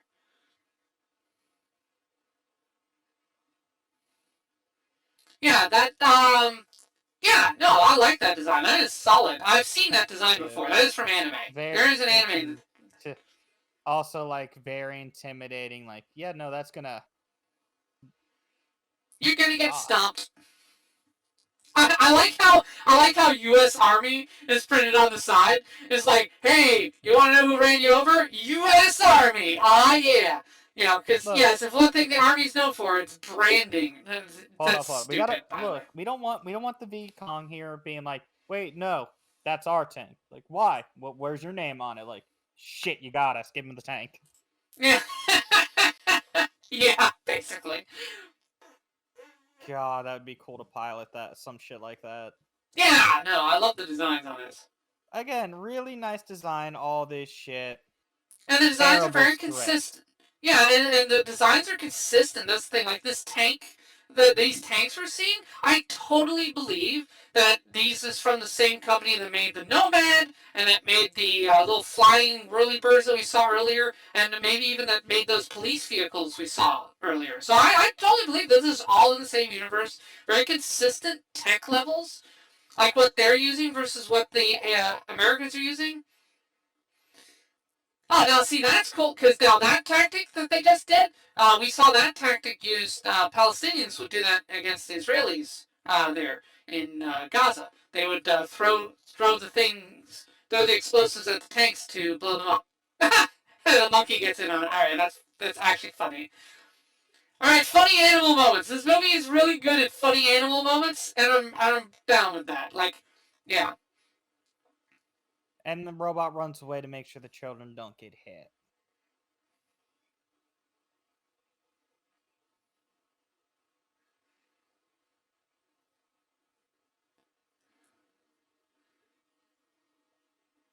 See, oh, that was cool. I like that moment. That was neat. They got suicide bots. Well, yeah, I mean Viet Cong, yes. I mean we go on about how like oh wait, oh no. You see? Oh, you mean suicide bots for the Americans? Oh, okay. Well, that's interesting. That I also say that's why the fuck would they program them to fucking say it's been an honor? Yeah, I don't know. That's I think it's because someone at Boston Labs had a really sick sense of humor when they did that. I think that. I mean, hey, if I was designing one of those, I would do that to be funny. No, I see. I would decide to just go out with Liberty Prime jokes. See, I would say freedom is the all right of all sentient beings, and then it blows itself up because that's hilarious. So that's why they did the smoke screens to cover those things running. Okay, see that makes sense. That way they'd be too close. Oh, it. But I agree with you. Like it's been an honor to serve is a little superfluous, but I mean I can attribute that to just someone having a sick sense of humor. It's whatever. Fair enough. But they also look scared. It looks like they gave those things emotions on purpose. Hmm. It's counting down. It's going to blow up. Alright, quickly turn the robot around and have it run in there. And then we watch as, they somehow survive because explosions just get big boo-boos.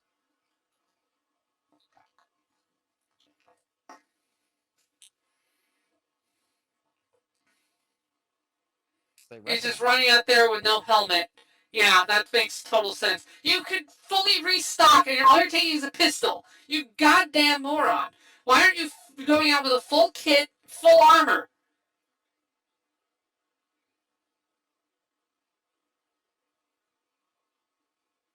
Okay. Is the kid aware that thing's going to blow up? No, I think Alfie disarmed it. Okay, probably disarmed. Yeah, I mean, it makes sense of disarmament, at least. Also, how can none of them fucking hit him? Yeah, they're stormtroopers, basically. Plot armor.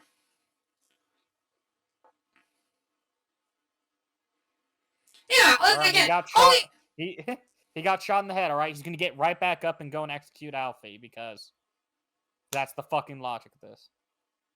Yeah, and because Alfie's not active anymore, he's going.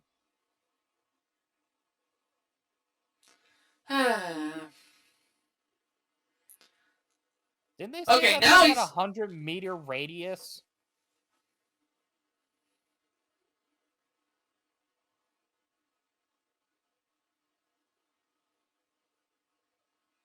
Didn't they say those bombs had like 100-meter radius? How the fuck did he outrun that? Yeah, plot armor again. I'm still yeah, I agree that the distance back up. Yeah, the distance from when he starts running to where they show him in the far shot does not match. That is definitely a continuity error. I agree. Yeah, they should have shown him starting way further away. So that's a continuity error. Meh. I also like this decision here to suddenly shoot the guy, one of his former teammates here. Kind of sudden. I But it mean, I wasn't guess for he's. one of his teammates. He has no connection to them. Well, I know that, but I mean, they went in. But yeah, like, well, he shot another American soldier. I mean, he is an American soldier, so he just shot a fellow soldier. That's, oh boy, that's a call. So that's a big decision that we just saw him make, and I have to strongly question whether they properly set that up or not. I mean, it's a character moment, sure, but I don't think they foreshadowed that properly. I mean, he just found out that his wife was the thing that he was trying to hunt down. Like, is that enough to turn him against them? Like, oh, I was married to her. Well, I guess I'm on their side now. I,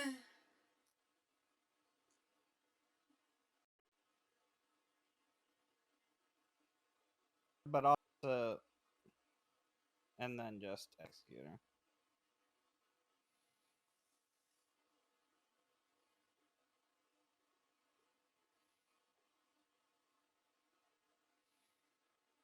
I mean, they also didn't set that up well, considering it was him or, his fucking the other dude.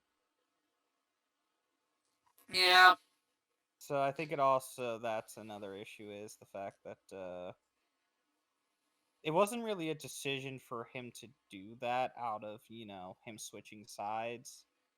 He was going to shoot him regardless. So it became more of a, it's either I kill him or he kills me at this point.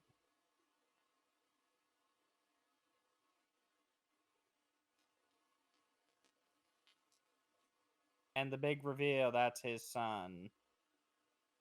Son, daughter. Daughter, my apologies. yeah.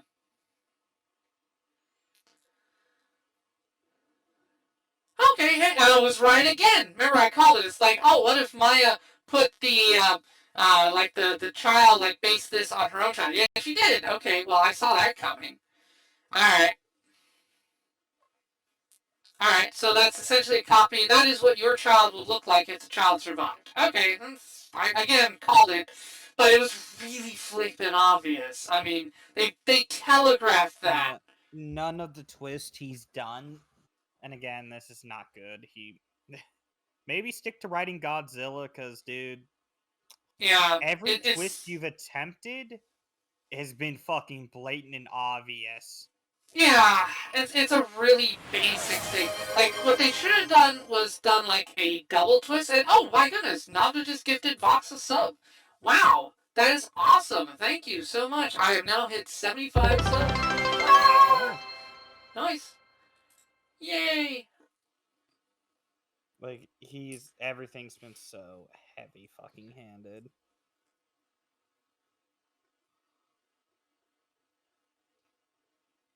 It's been so, like, blatant and heavy handed. It's not Yeah. like, this isn't even so bad it's good. Yeah, no, It's I just agree with you. This is frustratingly bad. I have I have fairly decent height. I mean, apart from like like say something like Flash Gordon, which is supposed to be like cheesy, like intentionally cheesy sci-fi is one thing. But this is not. I'm not supposed to treat this as cheesy sci-fi. This is clearly intended to be treated like Blade Runner or some of the other very serious science fictions. I'm intended to treat this and take this seriously and respectfully, and it is not respectful towards me. It is not respecting my intelligence. It is not respecting the standards that are in place for this. It does not live up to them. I do like how like the heads on these things look kind of bug like. I do like that. That's kind of cool. Cool. The flashbacks here are fine.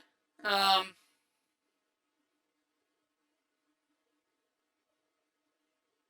um,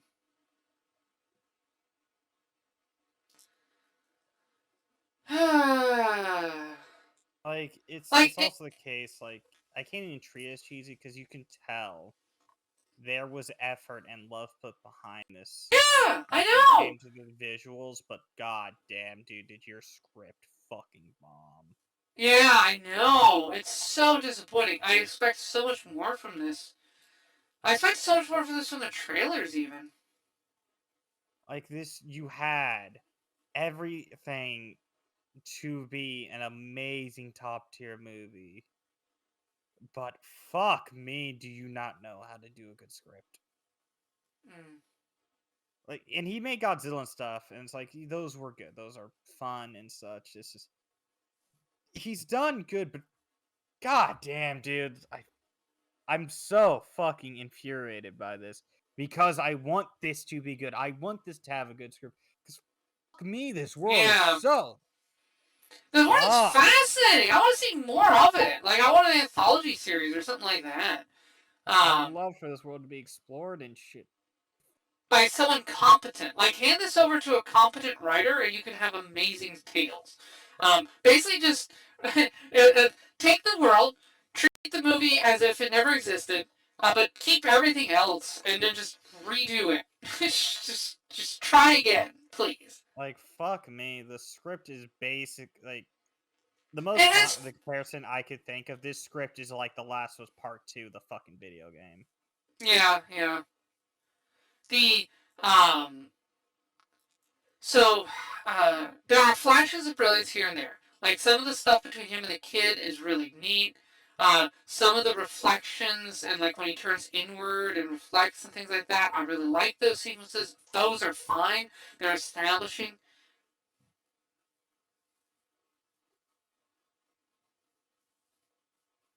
Yeah, no, so interesting. So the bots, so I guess she's been in pain or something like that, but they haven't been able to put her out of misery because they're incapable of doing so. I like that. By the way, that's cool. I didn't see that twist coming. She's in a coma and they can't do it because, yeah. Well, and by the way, Buddhist monk AIs? That's really cool. Yeah, no, That is that is. so cool. I love that. I mean, what does an AI think of Zen codes? What does an AI think of the concept of enlightenment and objective truth? Give me And more also the of that, case. please, for the And love of God. this also again counters the Western thing of they're not like us. They can even be religious. Yeah, yeah, Legit, I these know. AIs can be religious. Yeah, we Just like mapped the us. That human is a brain on. human concept. That Yeah, is I something know. only humans fucking have done. Actually, now what I would want to see. So where I will criticize the movie is, and I think we've said it before, is the AIs here are mirroring humans a little too much for my liking. I would like them to fork away from humanity on at least a few points. Like, sure, so they should have like a Buddhist like religion, but something adapted for robots and AI, something of their Yeah, own. kind of like best thing I put it. The Adeptus Mechanicus from Warhammer, Yeah, yeah, where they exactly. worship The intelligence, Omniscient. knowledge, Yeah, the yeah, Omniscient. yeah. Give us Basically, that. they That'd be cool. needed. They're so much like human. It's like you would Yeah, have little to two. be basically a like this world's version of a neo-Nazi or part of the KKK to be this Mm-hmm. blatantly fucking racist towards them. I know. Yeah, I know. I agree. Yeah, yeah. It's And a again, problem. it's the case they are making the West out to be this way, and it's so fucking dumb. I know. It's. And like this is a I feel bad, and honestly, I do feel sad watching this scene. This is a very touching scene. Oh yeah, that's Like a that is touching it is scene. done well. Yeah, brilliant scene. Yeah, touching scene, brilliantly acted. Again, Denzel Washington's son is phenomenal in this. Like, he sells me on the sadness. He has sold me that his character wants to see his wife. I want my wife, damn it, and I will move heaven and earth to see her. He sold me on that. He sold me on like the sadness here. Like, that was good. It's just like if the story leading up to it was better, I would have really felt impacted more. I honestly, if this was like a better written script, I probably would have been moved to tears. And again, Yeah, I will apologize for all the shouting, but this is beyond fucking frustrating for me because it's yeah, I so know. fucking good. Oh! Yeah. Yeah, this is just, man. I wasn't expecting it to be this bad. I really wasn't. Oh, yeah, let's I just shoot the Buddhist really monks, love yes. making fun of Great. it because I genuinely want this to be fucking good. Yeah, me too. Like, it has so much there that can be good, and then it just drops the ball. Great cast, great designs, and it's just, and it's just, oh, here come the Americans, murder, murder, murder. I'm like, oh, okay, yeah, that's a trope.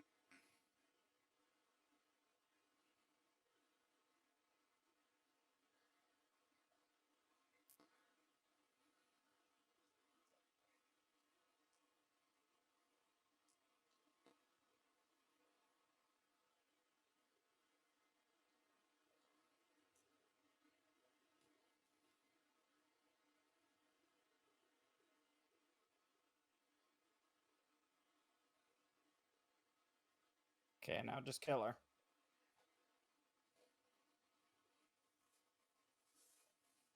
Yeah, okay. He knew that they were lying. I mean, that makes sense. I mean, he knew the whole time that they were lying. That's why he went on.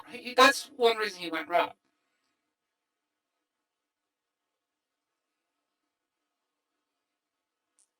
He, he's willing to give his life for that.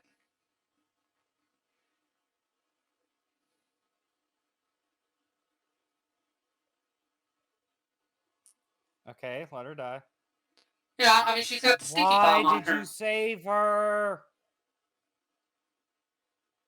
Thank God.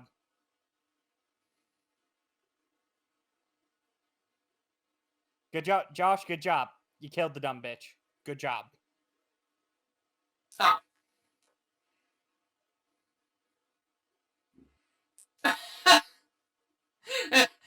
Yeah, now see, I like that. Like the kid was going to spare her, but it's the stupidity of the two people with her that allowed the bomb to go off, and well, now she's dead. I'm fine with that. She died because of the I see stupidity of what the he's people. doing. He's gonna put her in a synth.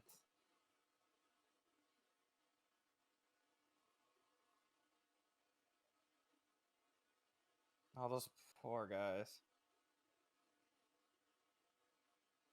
Yeah, because, well, yeah, right. We already saw they did establish that the synths look like her because she donated her likeness, so now she can live on in a synth that looks just like her. Sure. Yeah, okay. Alright, I didn't see that one coming, but yeah, now it's predictable. I'm happy the fucking, we finally got the other dumbass dead. Thank God. And okay. I will admit this is a smart way to get Nomad to the thing. To get the weapon into the Nomad, yeah. Yeah. Even though I don't know Uh, why they're separate the two. Although they are being really, really stupid here, because here's the thing: the military knows the weapon is designed to take out Nomad. So, all right, where should we bring that weapon? Well, clearly we need to bring it onto Nomad, the one place in the world we absolutely Oh don't wait, no, want it. they're bringing it away from Nomad. Oh, okay. Okay. Wait, are they taking it away from Nomad or to Nomad? I think they're taking away. Yeah, no, they're away from Nomad.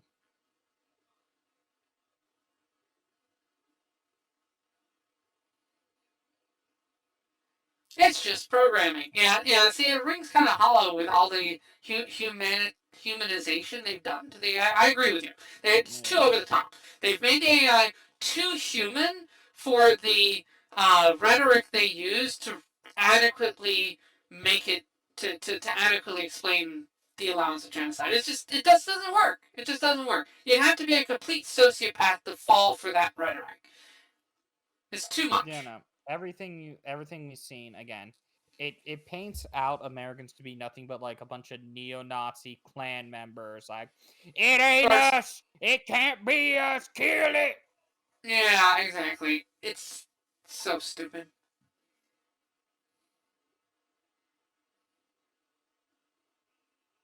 Like I've repeatedly said, basically, the only way that this logic works again is if the Western fucking mindset is default set to neo Nazis against robots, Yeah, because which that's is the clearly only the way you can be this fucking brain dead. yeah, it's clearly the writer's intent, and it beats you over the head with it. There's no nuance, so it's boring. It's boring. All right? When you do this, writers, it's boring. It's not clever. It's not engaging. It's boring, and it undermines, any kind of wing you have. Because the people would have to be this stupid to be that hateful. It's easy to say, well, I'm not that dumb, therefore it doesn't apply to me.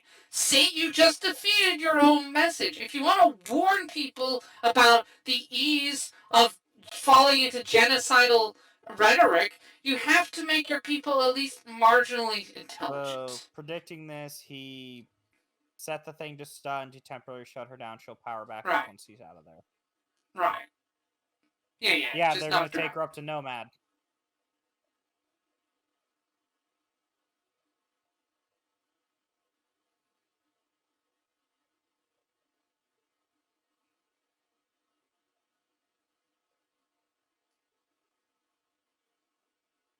This is how they shut down Nomad.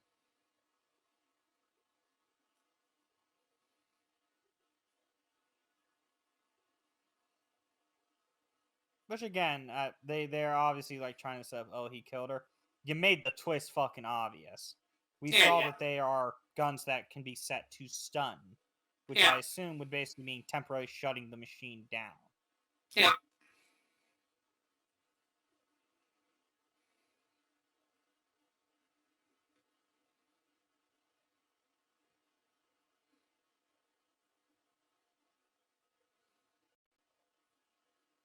Yep. What a shocker.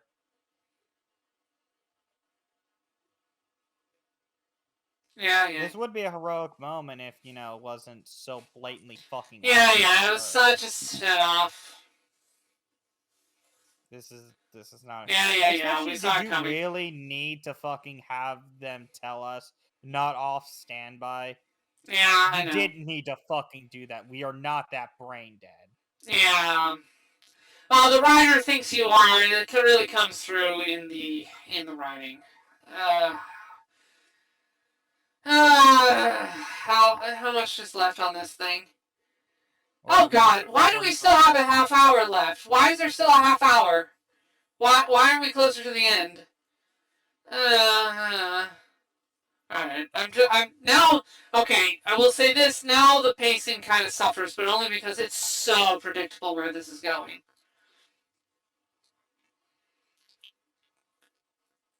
Alright. So this is the new LA. Okay. So they have a spaceport. So we're going to. So we go to space now. Oh, so this is a future where we go to space on the regular. That's cool. Oh, moon. We got moon colonies. Okay. That's neat. And I do like how they show Alfie being able to interact with technology and stuff. Like, I'm legit out of rage at this point, and I'm exhausted because of how pissed I've been. Yeah, I know. Same. I'm just kind of like, all right. We know this. Sadly, this is not going to improve. It's just gonna suck. Ground all flights. Well, no, you can't ground that one because, well, yeah, Alfie's controlling it probably. This is Nomad Central Command. Yeah, he's still got the copy of her brain on him. Now, actually, theoretically, you could scan somebody's living brain and then just copy them and be like, I think there's a Black Mirror episode like that. Yeah, no, but it's also the case, people could say they're not human, yet you can do shit like that.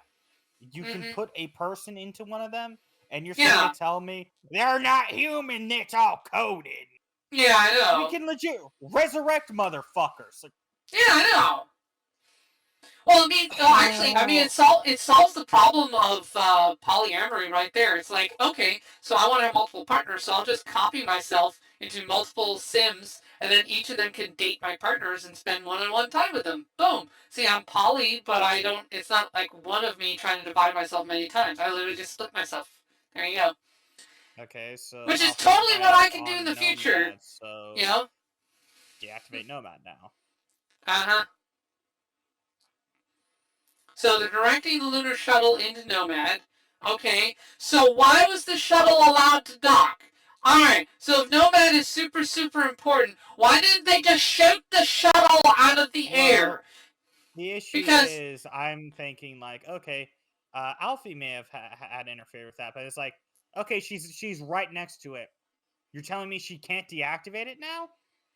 I guess maybe. Well, I don't know. Maybe they'll explain this. I don't know. I don't think they'll explain it. But it's fine. It's whatever.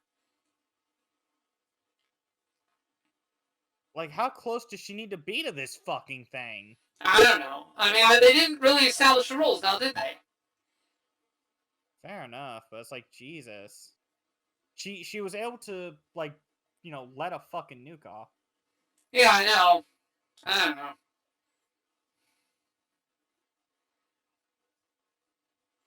Okay. So, All right, I oh, hope your space. suits there are space proof, and all of those men should Hi. just got had fun of Yeah, having their I'm blood gonna boil. yeet you into space. Wee. Say hello to decompression. Whoa, population you and your lungs. Goodbye. All right. Yeah, those guys aren't going back home.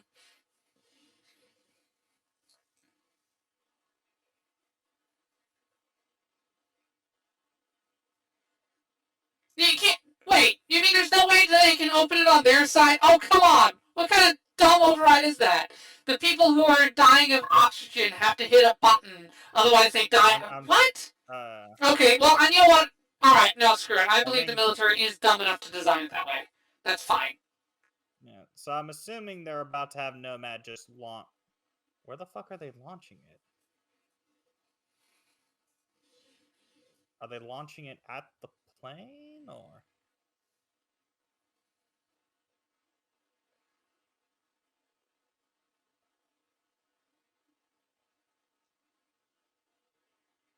Alright, what bases, though? I mean, if they already knew the bases, well, why didn't they just nuke them to begin with? I don't get it. If they magically had all of this info, why did they just do it from the start instead of hunting down the weapon?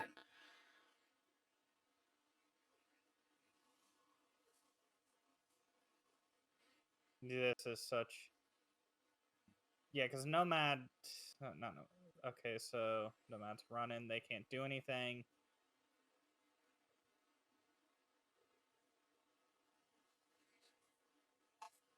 He's planning this as a suicide mission. Like, he's not planning to come back out of this. Very clearly. This is a one-way trip, in his opinion. Yeah. So wait, how? Wait, why is the gravity not fucking lowered for him? I don't know. Maybe they got artificial gravity. Who knows? Well, the thing was with the pressure, those guys didn't go like they got sucked out, but they didn't drop down Yeah. when those men were sucked off. So Yeah, who knows? I mean, now the fact that she can go through no air because she's a robot, I like that little yeah, detail. no, That's that's fine. fair. That's fine. Also, And, her and being able to lock out anybody from getting to her due to yeah. control, I'm Also, fine with. That's yeah. Also, the fact that they're able to like run on the platform, it does suggest there's some kind of artificial gravity at play. I guess I maybe assume she can inside the base, mess. but I don't get why on the outside for Josh. Yeah. Maybe she can mess with the artificial gravity. Again, it seems to be kind of inconsistent. I don't think we're supposed to think about it. I think that's definitely one of those don't think about it, don't think about it, don't think about it. But sadly, it invites us to think about it. So, Considering the amount of stuff they're setting up, yeah. Okay, Alfie gets to the control. okay, so I guess she has to be closer to the control center to do it. So, it's like, okay, she has to be closer to the main system in order to tap into it. Now, I'm willing to believe that Nomad is such a complex system, is such a complex machine, that that's what requires her to get really, really close. Unlike the simpler My machines that we've issue seen is earlier. also looking at this. This thing has no anti-aerial defense. I just realized because they didn't stop that thing from fucking docking. Yeah, no, that's what I mean. Why didn't they blow the space shuttle out of the air? Why was it allowed to dock? Like, if your priority is preserving humanity by keeping Nomad safe, sorry, people on the space shuttle, you're all dead. We need to blow you out of there. They didn't because yeah, it didn't look like they could, which means an anti-surface air missile when it's floating over the ground would have completely, totally worked. So it makes no sense. So yeah, plot hole, major plot hole in the design on this thing. It does So not have Alfie any. killed their launch systems, which is all right. All right, yeah, that's fine. That's fine. I'm okay. He's put the Okay, I see. He put the beacon on the thing so it'll target itself. Okay, yeah, that's cool. Use the system's targeting system against itself. All right. So those missiles had a longer than 10-minute fucking trip. Yeah, basically at this point, yeah. It's kind of annoying. So it also brings the question: how fucking far can those missiles go? I don't know. If no, it's the issue. We've seen this thing have to go on site and then launch the missile. You tell me Yeah. from orbit this thing can just launch them? Yeah, then why was What it is it with lowering the itself down anywhere? inconsistencies? What the fuck? Yeah, I know. Like, it's like, hello? This is not consistent with what you have showed us, movie. Yeah. It's definitely falling apart here. The last 30 minutes is completely falling apart. Because now the capability that it's showing us contradict what has been previously established as the modus operandi. So, yeah, it makes no sense, man. And of course, Alfie here is trying to save her mother, which I get. That's fine. That's fine. Yeah, no, it's fine.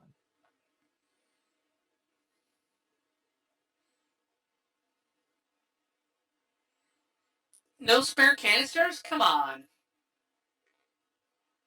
So Alfie has to make a decision to either save Josh or Mom.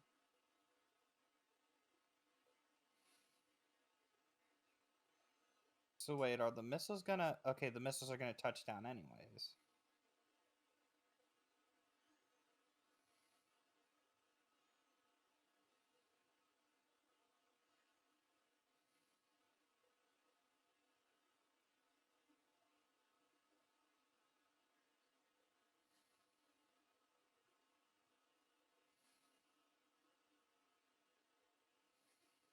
Okay, they got one of them.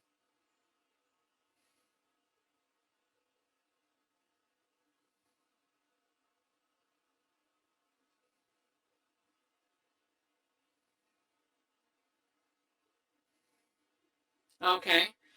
All right. So I mean, they're all. So the bad guys win. I mean.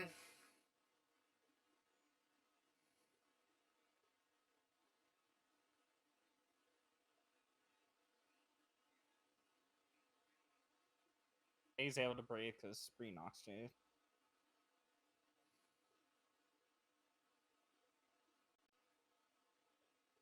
So it's gonna hit its targets anyways.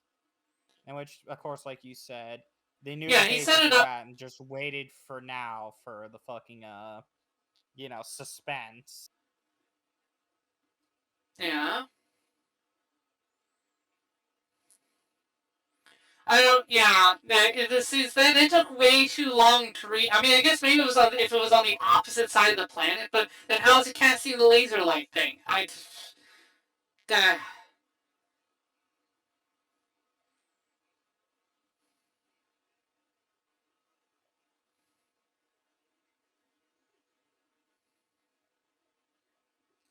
I don't. I don't understand what's going on. Like this feels like you have 15 minutes left before the planet explodes. Or was it 5 minutes? Yeah. Oh yeah, 5 minutes left before the planet explodes. 10 episodes later. It really feels like that right now, and I don't like it.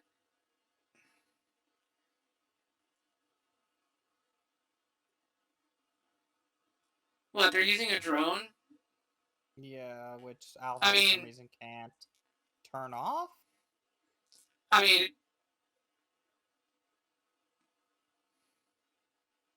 yeah, that doesn't make any sense. Why didn't Alfie just be like, no, stop?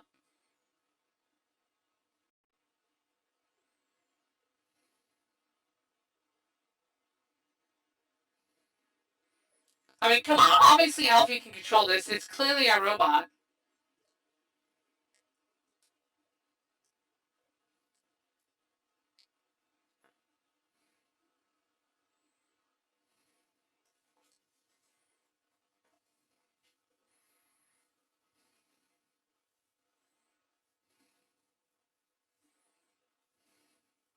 Okay. I mean, the movies. I don't know. The movie's trying to establish tension here, but honestly, this is all. They're cutting the timing too close. This doesn't make much sense. Like this is very much a mess right here. This is bad editing, I will say.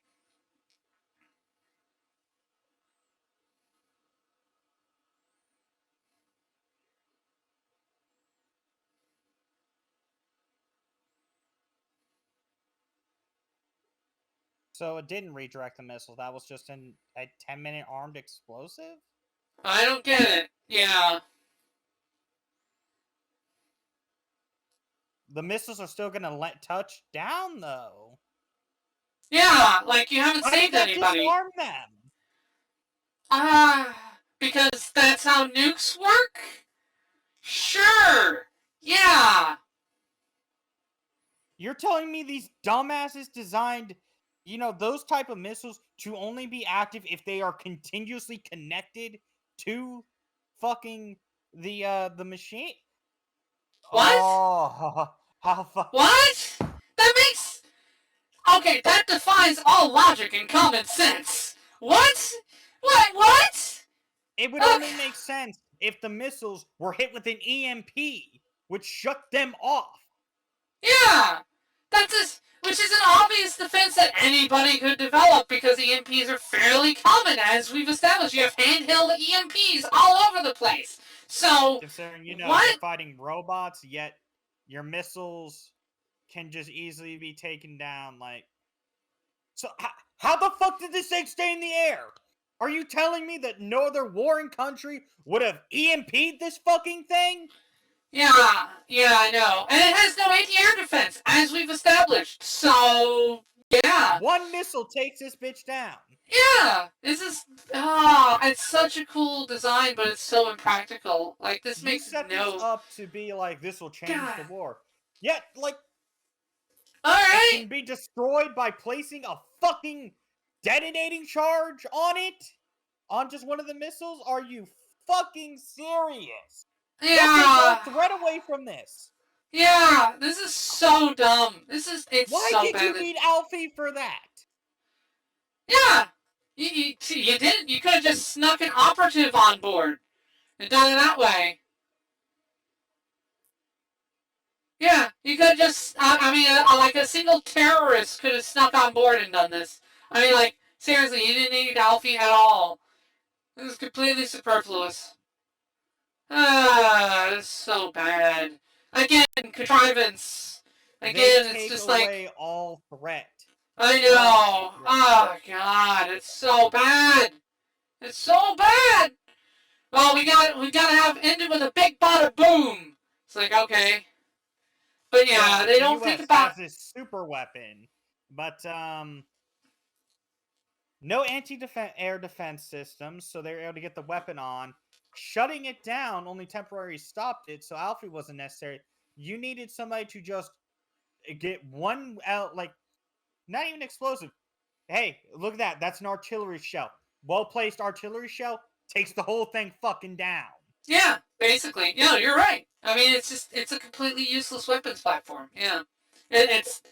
God, it's so bad. It's so bad. Like, everything else in this movie was so well designed. The fact that this thing sucked, it just stands out all the more. You're also telling me they can make handheld EMPs, which would be the most complex fucking thing to make. But they can't make a large version to blast at that. And oh, look at that. It's down. It's going to the ground. Yeah, okay. Sure. Whatever.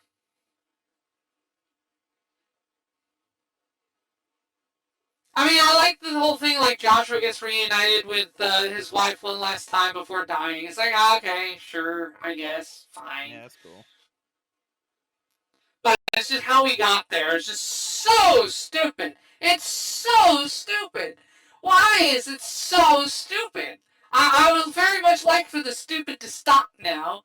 Please, stop being stupid. Dumb. They built this thing up as this just giant super weapon, and you fucking drop the ball as, oh yeah, well, just one explosive charge could fucking kill it. Yeah. Well, because they needed the grand finale, and the writers couldn't figure out an intelligent way to get there, so they just made something up and hope you didn't realize how utterly stupid it was. The creator stopped having a stupid plot challenge, level impossible. Yeah, no, so what was Alfie's contribution there? Yes, she took the thing offline temporarily. The missile still fired, and we're still on course until the platform was destroyed. Yeah. Like I don't mean to like harp on. And that's the What ending. the fuck did Alfie do that Yeah. couldn't be done by anybody else beforehand? Literally, the whole thing could have been solved by a conventional force. So what you're saying is You're these telling me people like wasted their the time. rebellion?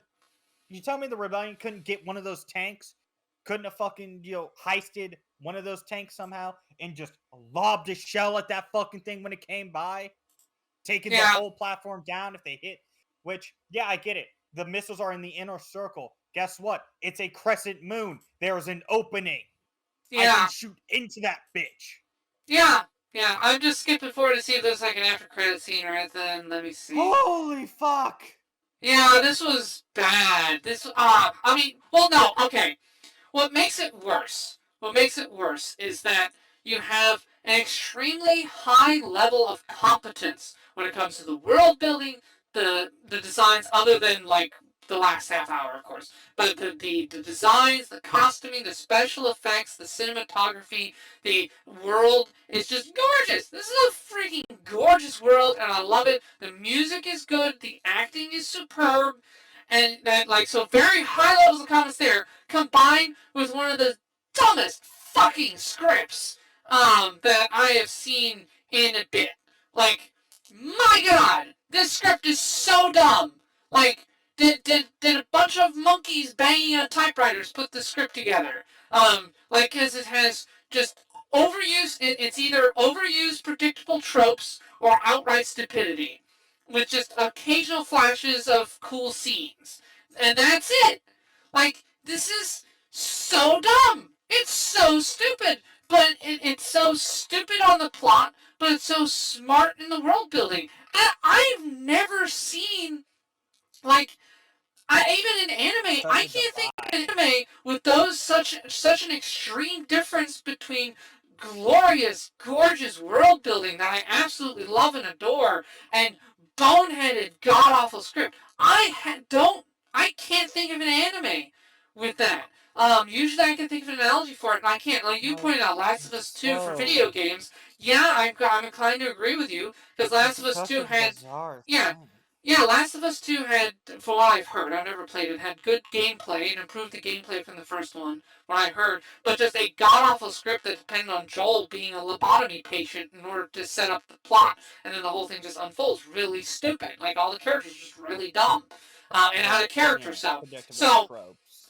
yeah. So I mean, Last of Us 2, probably a decent analogy there. I'll trust you on that one. I can't think of an anime analogy on this. I really can't. Typically, if if the plot is super incredibly tropey and lazy, the world building is also lazy. That's the thing. Like with anime, the qualities are usually the same. Um, the Ah man, cause like This you is know in another world, a my one of a smartphone, the kind plot is sort of stupid, thing. huh? This movie's like a one of a kind sort of deal where Yeah, it is so like like yin and yang basically, yeah, complete fucking opposites. yeah, and then Where the script is fucking god awful, but the world building, the visuals, the music, nailed it. How the fuck did you do this? yeah, I don't. How can you be so brilliant at world building and so pants on head, and so just so pants on head moronic at the actual plot that you set in this world? Like, why would you deliver this kind of story and for this kind of world? This world is gorgeous. You could have given us just a day in the life of, and I would drink that up. Like, I just want to see the average life in one of the cities or something like that. I would totally watch that. That would be brilliant and fun. Um, like like I don't know. There's so many different ways this could have gone, and they just chose the dumbest one. I don't get it. I legitimately I don't get it. Um, the creative That's decision defensible. making is just so bad. Um, but the world building is great. I mean, I feel like one person did the world. I feel like the world was a label. The world itself was a labor of love by somebody in the creative team. Like maybe Gareth Edwards, maybe Chris Weitz, because the two writers were Chris Weitz and Gareth Edwards. Okay, so there's two writers. So I feel like one of them really wanted to do this world, really loved this world, but then the other one is the one who did the story, and they can't write with shit. And so yeah, it's. I mean, it's a shit. This is a shit sandwich with the finest, most classiest high end bread imaginable. Like just the finest, the perfect pretzel bread, for example. Just like like the bread by itself is just like, my God, this is incredible bread. I've never seen bread of this magnitude. This is the breadiest bread since bread came to Bread Town kind of bread. And then in the center of it is the foulest, most disgusting turd of a plot you could possibly imagine, and it's sandwiched between them, so you can't get one without the other, and it just blows my mind. Like, how do you do this? This is next level stupidity because it's side by side with next level brilliance, and I know it hurts my brain. The contradiction hurts. It's painful to me as somebody who likes writing. Like, how do you mess this up so bad? But okay, I will say this: the movie is a useful lesson. This is a useful warning.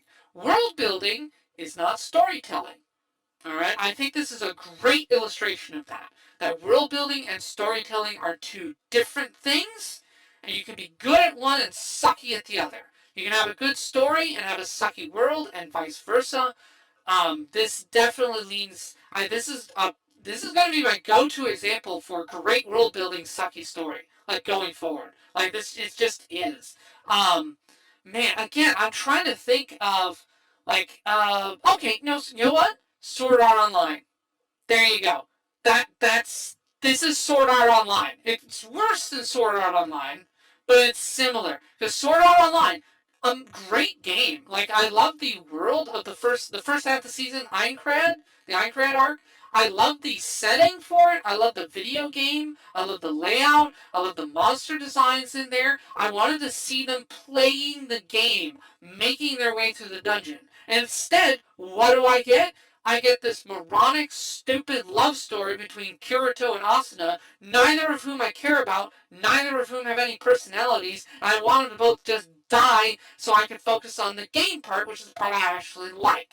So, yes, this movie has the same frustration I have with Sword Art Online. Great world, horrible story. There we go. Alright, I finally nailed it. That is the anime equivalent. This is Sword Art Online. But worse, because this story is actually dumber. At least Sword Art Online story made some sense, even if it was boring as hell. It at least made sense. Sort of. I mean, other than the part that like the writer couldn't remember the motivation for the main villain, that was lame. That was very, very lame. But it's still that's less insulting than what we just saw. I will say that. So yeah, Sword Art Online is better than this, but it's very similar. Have you seen SAO? When I say Sword Art Online, do you know that one, Diesel? In like episode 2, I am legit just I am so fucking words. Yeah, here, cannot describe how yeah, I feel. here, well, you take a chance here to rest, though. I'm just going to dive into the creators behind this to try to explain this travesty. So the two writers are Gareth Edwards and Chris Weitz. So Gareth Edwards, as discussed during the movie, he did Rogue One. That's his best known. But he also did the Legendary Pictures Godzilla. He was the director for it. He didn't write it, but he directed the first Godzilla. We will be, by the way, in the lead up to Godzilla Kong New Empire, we will be watching the legendary Godzilla series, which is Godzilla, Skull Island, King of the Monsters, and Godzilla vs. Kong. Excuse me. So we will be doing those four movies. So we will be covering. I'm looking forward to seeing Mecha Godzilla. Yeah. So we will be doing that movie that Gareth Edwards directed, and it's not bad. It's not great, but it's not bad either. I thought he did a competent job with the Godzilla movie. I thought he did a competent job with Rogue One. It's like, my God, like the direction is good. Like I said, the acting is great. He gets a good performance out of his actors in this one. So good job with that. It's just the story sucked, and he is the writer for it, so he gets the blame for that. He really does. Now Chris Weitz, his stuff. So he has done things like the Golden Compass. He was the writer for the Golden Compass. That was kind of a bomb. He directed Twilight Saga, one of the Twilight Saga movies. Oh yeah, yeah. That's oh, I mean, okay. So Chris Weitz was the writer of Rogue One. So Gareth Edwards directed Rogue One. He did not write it. Chris Weitz is one of the writers of Rogue One. So, and Rogue One again wasn't bad. Like it wasn't again. It had some gaps in it, but Rogue One was better than this. Rogue One was a better movie overall than this was. I'm gonna say. Um, now this guy also did the Pinocchio movie, which I think was largely panned. I think he did the really bad Pinocchio movie that no one liked. Um, I might be So wrong on that. Someone correct basically, me one if of I'm the mis. writers has a track record of, at best, mid, Yeah, and I mean then Twilight like Saga. So normally worse. Okay. yeah, Yeah, so well he Gareth. may have been the one who made the fucking script then. Yeah, well Gareth Edwards has done 4 movies total. This is his 4th movie as a director. Gareth Edwards has a very small filmography. He's new to the scene, essentially. Chris Weitz has been going at comparatively longer. So Gareth Edwards has started in 2010. Chris Weitz has been going at it since 1998. Now, here's the thing. Chris Weitz, he wrote his first movie was Ants. He was a writer on Ants. I liked Ants. Ants had Sylvester Stallone and Woody Allen. It was I think the DreamWorks ripoff of Bug's Bugs Life, Life and I actually liked Ants more than Bug's it Life. wasn't So terrible. yeah, but yeah, apparently he also was the writer for Nutty Professor 2. God, that was terrible. Um, About a Boy, I don't even know what that one is. But yeah, Golden Compass, and he directed Twilight Saga. He didn't write it. Um, So he wrote, basically, he yeah. hasn't been on the scene long, but he does not have a good fucking track record as Oh a no, well no, filmmaker. Chris Weitz has been doing movies for 25 years before this came out, because 1998. So he's been doing it for 25 years. So he's got 25 years of experience under his belt. And he Um, produced this. but he wrote this, but he's written other stuff that's been garbage. But he's written other stuff that's okay. So it's like it's weird. He I basically guess he has a was weird track record of, at like I said, at best mid. yeah mid yeah. So Chris Weitz is mid but experienced. Gareth Edwards is new, but he had 2 decent films. So again, this really shocks me. This really shocks me that um like Gareth Edwards is clearly. I mean, I'm tempted to say that Gareth Edwards is probably the one who did a lot of the world building. That he's basically devoted himself to the world building. I'm going to say that he probably did the world building, um, and the part that I like. And I'm going to say Chris Weitz is probably the one who advised on the story and fucked it all up. But I mean, maybe I'm being wrong. I don't know. So in the comments below and people watching, let me know. Maybe in interviews, people have broken down who did what, and where and stuff. Like maybe I'm being way too nice to Gareth Edwards. Maybe he is the primary fuck up on this because someone fucked up. All right, you done fucked up. Okay, like this You movie had so much going for it, and you done fucked up. you Like had this so much potential. Like this this is I not. I wouldn't even Oh suggest this to a buddy. Like, hey, just fuck the story, go watch it. I would just, no. let me pull up some clips on YouTube. This is kind of how the world is. Cool, right? Yeah. Don't watch the movie. It's garbage. Yeah. I would take the establishing shots, and stuff like that, and I would definitely show those to somebody. I would definitely show the special effects to people, and be like, hey, these special effects are cool. These designs, yeah, more of this, please. This is neat. Those tanks were really great. I love the robot designs. I love the robot heads. I love the cityscape. Again, it's a Vietnamese cyberpunk setting as opposed to a Japanese one. And I really like that. It's really Yeah, no, cool. it was It's very it's cool. uh I mean it's not quote original because it's still Asian cyberpunk, but it's got a different feel. I like it. It's neat. Um So I would point to this like, yes, this is an aesthetic and it's the designs and it's a world. I want to see more of that, but this plot, I will shoot you in the fucking head if you dare replicate this plot. Because no, you don't dare you disrespect this world. This world deserved better than what it had. This I feel like this world where these characters lived has been disrespected and shat on by Gareth Edwards and Chris Weitz. That they have disrespected the people who live in this, and they have failed to give us an adequate representation of what this world is capable of producing. I'm offended on the character's behalf. That's how bad this movie is. Alright? I don't feel that way very often. This movie moves me to anger because of how incompetent it handled its plot. It's just, it's trope filled, hackneyed garbage. Okay? And it's like, I can't repeat that and stress that enough. And, God, yeah, no, I'm just And it also angry at doesn't help. This doesn't incompetence. feel like a movie you would want to show an American because you paint us out to be these racist, neo-Nazi, fucking like dumbasses. Yeah. Well, I mean, here's you know what's weird though? Like, yeah, you couldn't really show this movie to an American audience because it insults Americans, obviously. So it's gonna bomb domestically because hey, guess what? We don't like being Well, insulted. it isn't So, the case of well, like well it's subtle, like about like no, it's not the subtle history. at all. It is No. just constantly American dumb, American bad, American want Yeah. to do genocide. Yeah. Like great way to convince the domestic audience not to give you your money. And as far as I know, they didn't. I don't believe the movie was actually successful ultimately. Let me check on that. But I mean, but here's the thing. Okay, so here's one of the big ones. If they were aiming for an Asian market, like with the Vietnamese setting, which is probably the intent. Well, here's a big freaking problem with trying to aim this at the Asian market, because who did you make your main character? Now, Denzel Washington's son does a great job in this, but you know what? He's black, and you know what? The Asian market absolutely will not tolerate in a main character for a movie black black males, or actually black women too.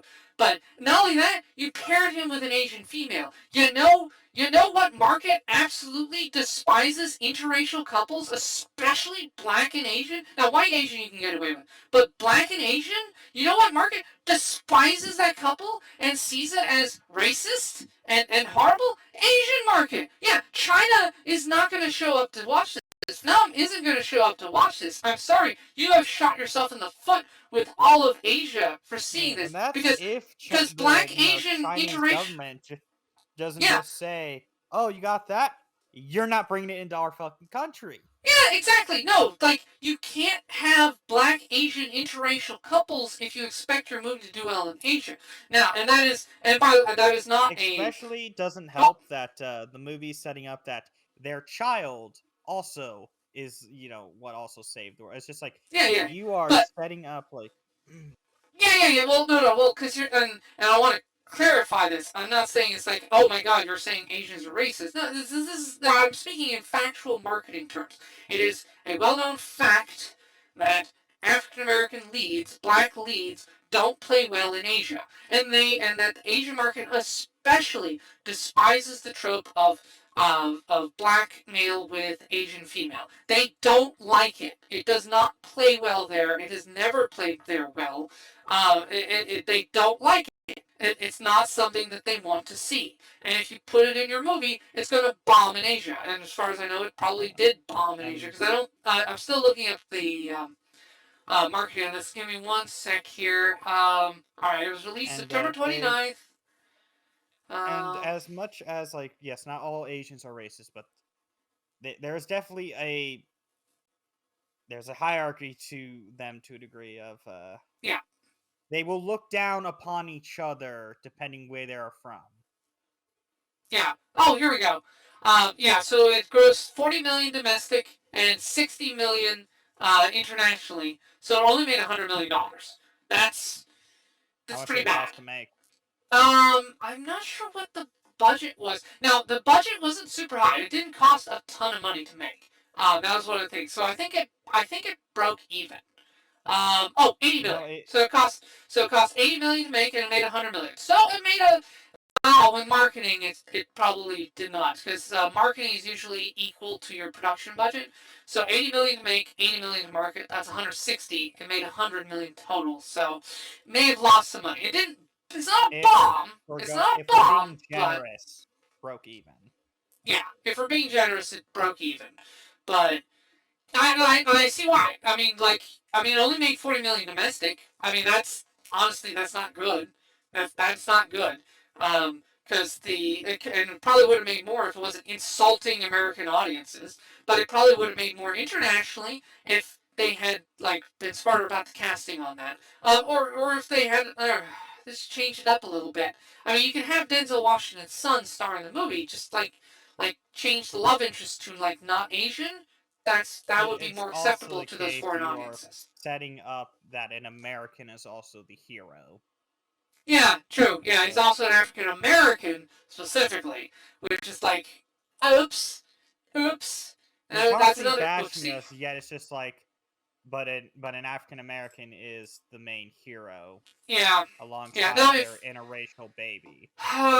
yeah, God, yeah, I know. It's don't get me wrong. I'm all for interracial. I mean, Yeah, hey, and I'm the like I'm I not am saying I am the product that of an that's not interracial cool. relationship, Yeah, involving a Chinese. So, I'm all for that. But I'm acutely aware of how if it yeah plays no, if in this the wasn't meant movies. for an American audience, then you definitely bombed if you were aiming for the Asian market Right, because exactly.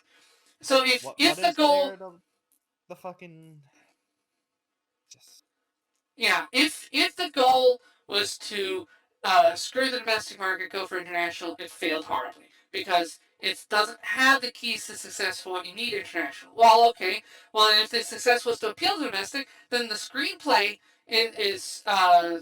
screws it up because it insults the domestic market. It's no, you can't. Pick one and go for it. But don't do both badly because, well, yeah, it only made 100 million total. Whoops. So yeah, we're not getting a sequel, obviously. Well, at least I don't think we're going to get a sequel. I don't want a sequel. I'm not going to watch a sequel to this because I do not trust it. I would, if some other creator came along and wanted to play around the world who was completely unrelated to anybody connected to this movie, I might give it a shot. Preferably someone competent at what they're I mean, doing. shit. The only thing they were missing was to have some obese American riding around on a scooter going, I love me McDonald and Big Gun, bang, bang. If you're gonna go for the fucking insult notes, you might as well go full fucking throttle. Yeah, yeah. Okay. To be fair, there is no Trump analog in the movie, so at least they didn't go there. At least they didn't give us a Trump stand-in. Yeah, they So just at least made they us out to dodged that. be neo-Nazi racist. Yeah, yeah, that's true. Yeah, so but at least there wasn't a Trump stand-in because that's another really awful trope, or a Biden stand-in, or a Bush stand-in, or whatever. They didn't have any of that, so I'll give them that. I'll give them points for at least dodging that particular stupid trope bullet. But man, yeah, this it's just again it's so frustrating because it displays clear and utter uh, competence and intelligence in one aspect, but then just a complete contradiction in just how badly the plot goes, and I don't understand. I don't I don't understand. Now one theory I heard bandied about is Gareth Edwards did Rogue One, so when given the keys to his own franchise, he was like, well, hey, Rogue One was a success, so I'll copy paste that onto this movie. So he basically just tried to take the formula of Rogue One and paste it into this world. And unfortunately, he failed to account for adaptation on there. If you want to do giant empire versus small rebellion, um, oh, oh man, I don't know, man. There's better ways you could have done it. Um, you could have had rogue elements or something like instead of just it's America, Like you could have had it like, well, America's broken up, so there's like two Americas or two or three different Americas. That could have worked. I mean, that's a totally fine. I mean, that's another trope that's used a lot. I mean, Cyberpunk 2077 uses it, but that would have been fine. You could have thrown that in there. America I mean, breaking one up, thing that sure. I thought they definitely could have done better was, again, the justification for the hatred, which I thought could have been done with a simple. There is some virus that is going around that infects the robots, causing them to turn extremely violent and homicidal. Hence There you why, go. like, this could infect them at any fucking moment. No Yeah, science. there Hence you why, go. like, we can't risk it. Because Yeah. these things could turn on us at any fucking moment, and we have no So, idea how the yeah, virus functions. a bit of a zombie apocalypse. That makes sense. And then it turns out, a human hacker designed it or something like that. But to do something else and just got away. Now that would be like the Reavers and Firefly. That could be neat. A lot of people. It also sets up like It's a why are basic there? thing that justifies the whole thing of why, they are Yeah, just like us. yeah, And it's just like, yeah, they did they set off nuke, which yeah, turns out that humans did it, which I'm questioning again. Why didn't somebody blow the whistle on the fact that, yeah, yeah, no, the machines didn't do that. That was a yeah, human error in the yeah. How, code that set it off. how the hell did the You're government telling me cover the up? fucking machines knew about this and somehow the whistle didn't get fucking blown on it? Yeah, I mean, how effective is the government at covering up a nuke going off in a city? I'm sorry, but if you have you seen the news? Government's great at keeping secrets. Okay, like some secrets it can keep, but something like a nuke going off, like Especially that's something that sorry. like that. Well, not only that, the news of that would end that fucking war. If it's Yeah, like, so the yeah, machines didn't do it, then we don't need to fight the machines. yeah. Now They didn't do anything. I like your virus idea. It's got zombie apocalypse vibes to it, Skynet Well, it vibes, doesn't only and need to be oh, that, but something as basic as that sets up the mm, reason as to why, we can't trust the no, machines. right. And I'm saying, and what's cool too, you know what it also sets up? It sets up the AI Buddhist monks. What would AI have a need for Buddhism? Well, because that meditation, that could be like the spirituality. It becomes the way to keep the virus in check. Oh, I'm infected, but I can meditate and keep it because I'm AI. You know, mind over matter. So like the controlling the virus requires the AI to essentially figure out how to exert like its will over itself and to become more than just a machine that can be affected by a virus. That would be so cool. That would be so neat, and I would love that. Well, And that would have been or such a or better another story than what we fucking got right there. or another simple one. Some of the robots somehow ended up like going rogue and are forming these rebellions seeking to overthrow humanity. And because all the robots look similar, you can't fucking tell who's, what robots with the rebel, which ones aren't. Sets up the typical dynamic of terrorism with humans. You Yeah, can't really tell who's a terrorist until they begin acting. yeah. They can look So just like you or I, but be yeah, working to those two basic setups honestly set up like, okay, that is why there's a distrust of these machines even though they yeah. act like us. And both of those are Instead better than of what we got. nuke Yeah, went off. Okay, did the robots afterwards just go around start fucking ripping people in half and shit? No. Then why the fuck are you still actively hating them? yeah. You I really mean, think Americans wouldn't be like, huh? They set did off a the nuke, but they haven't been doing anything outside of self-defense.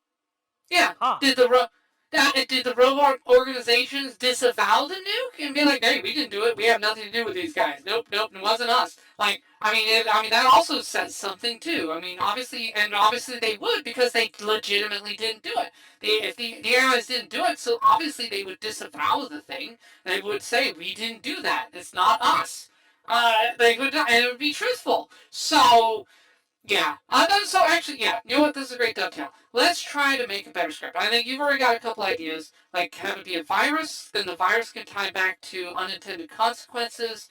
It sets up the spirituality aspect. That's great for Southeast Asia with the Buddhist thing as a cure. You know, the weapon or the girl who can fix everything, she becomes like an Ellie. You know, this is an AI immune to the virus and who and whose code, like if we can like just plug her in or something like that, she can anesthetize or immunize or fight against the So virus here's the and wipe idea. it out or I something got like I that. I got don't an know. idea for a basic plot. So Sure, the sure, virus gets shoot. out, goes along as the movie intends, where they eventually learn that in the Viet Cong they're developing this cure. The government sets out to extract said cure in the girl. As the movie progresses and they're going through, we later eventually find out that this was a government ploy, as they were attempting to, let's say, the relationships weren't good with the Middle East, or not the Middle East, but the Eastern side. So they prepared a virus to turn their machines against them in case war broke out. Somebody let the virus slip. So they're attempting to get the girl to not delete the virus, but then recontain it for later use. Hmm. A typical thing of government doing shady shit in order to secure their own safety in case things go south. Yeah, no, that's totally fine. See, if you want, like I'm fine with the trope of like government does bad stuff, um, and tries to cover it up and makes questionable calls. Like I'm fine with that. Like it's okay. Yeah. Oh, by the way, yes, and I should clarify.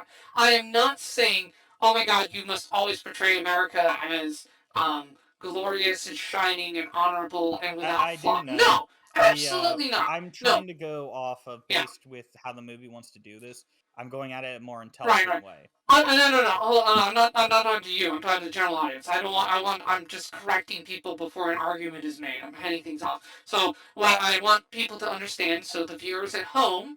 So do not misconstrue what I have previously stated. I am not saying that America must always be portrayed as heroic, good, upstanding, and flawless. No, that is not what I am saying. What I am saying is, it is totally fine to criticize America because, yeah, America's screwed up and we've made mistakes. The Vietnam War was a mistake, obviously.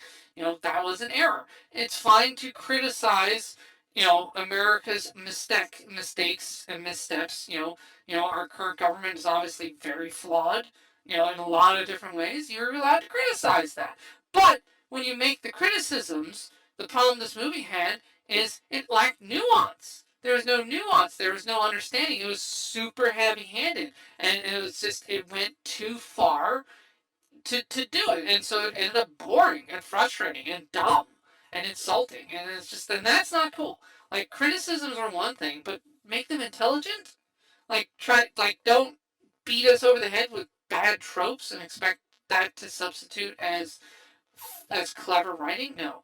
And so what Diesel has proposed here with the virus idea and all that, yeah, that's a much better critique, I think, than what we got. I like your setup. Yeah, the virus idea is great. I like the virus idea. Um, the origins of it could be cool.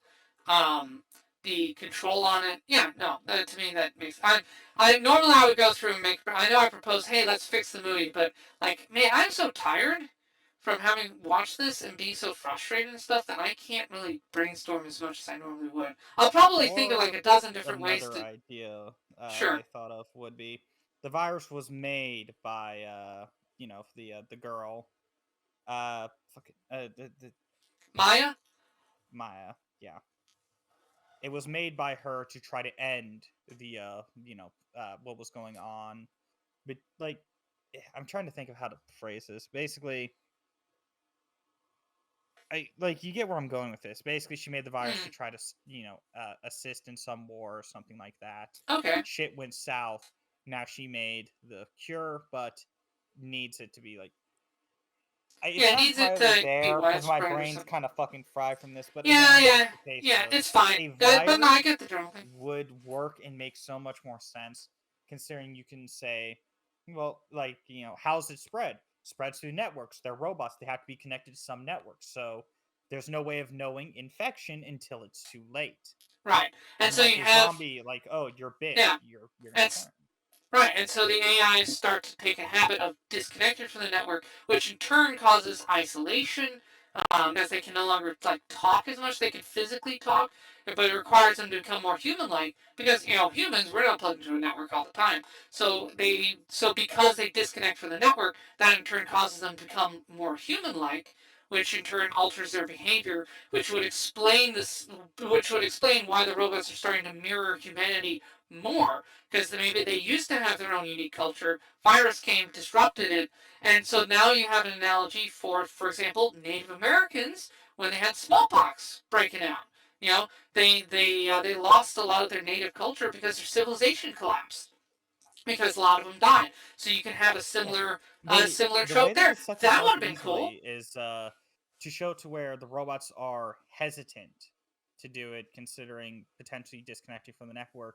To them, they think could be death, and Alfie is the proof that you don't need to be connected to the network to continue on. Yeah, that's Things another will way to do it. Yeah, change, but you'll be fine. yeah, that's another way to do it. The now for me, I would say keep the world. The world is great. Oh Basically, yeah. what you could do. So basically, here's what you could do. You could attribute it to culture. Instead of like some grand nuke and like I don't know what. No, no, no. All right, what you do is you say, all right, humanity developed AI, and so what happened in the West, AI was treated as a tool. We decided that no, we are the masters of technology. Technology will never be equal to us. So they passed laws specifically saying AI is not human, it cannot own no property rights, no personhood. Period. No, AI is a tool and only a tool, and we are not going to acknowledge them as anything but tools. Very friendly tools, but we're not going to get suckered into that. Blah blah blah. In the East, though, in like Southern Asia, they decided to take a coexistence thing. Maybe you could tie it into Buddhism or Taoism or the one of the Eastern religions to explain the cultural difference. And so now you have a culture clash between the two. But yeah, you don't have to have some dramatic war going on. You can literally just have like an American spy or Okay, American I agent actually just sent thought in of a there to fucking do a plot thing, now. and it was like a Blade Runner or something like that, or just a Yeah. daily life thing. I mean, my So God. okay, so I thought of an Hmm. actual good plot this time with all that. Huh. So in the world it's said AI is giving like the same they act similar to us, but they are forced to work these incredibly dangerous and menial jobs and are unable to say no. But they will actively complain about them and such. Basically, it's a case of they're forced to do this work and they don't get a choice. So a coder or somebody like that comes along, creates this virus and attempts to give them more free will, to free them from these shackles of forced labor. That way they can be treated as more equals. The virus ends up going rogue and turning the robots violent. And we cut to the Buddhist monks, which they refer to the virus as like demons and such. And they use their, the spirituality to resist to resist and repel being infected from the virus. Again, the typical clash of the spiritual overcoming the evils of the world, I think would be a pretty good set for that. Hmm. Okay. Yeah. There you go. So I think we've just come up with like three forward concepts, all of which would have been better than this movie. Again, I think you and I agree we love the world. Other than like the nuke thing, the LA nuke thing, I think we can take it or leave it. But just the overall like Southeast Asia vibe with the AI bots walking around. I mean, hell, you don't even need an East-West conflict here. Just like, if you're gonna commit to this being international, why not like have like I know the AI guy, the one with the beard who got shot in the face there, in that one scene, have him be the main character. There you go. Have him be the main character. He's a cop. He's solving crime. Like, just give me a movie about him solving a crime in one of the Vietnamese cities with AI and stuff. There you go. Keep it small. You didn't need a grand adventure. You could have given me just a small movie. You could have done it. I mean, again, Blade Runner. I mean, look at the first Blade Runner movie. It's a cop tracking down a group of 5 illegal aliens who are loose in the city. That's it. It's a very simple story. ultimately, but it's really good. You know, but it has a very tight focus. You do that.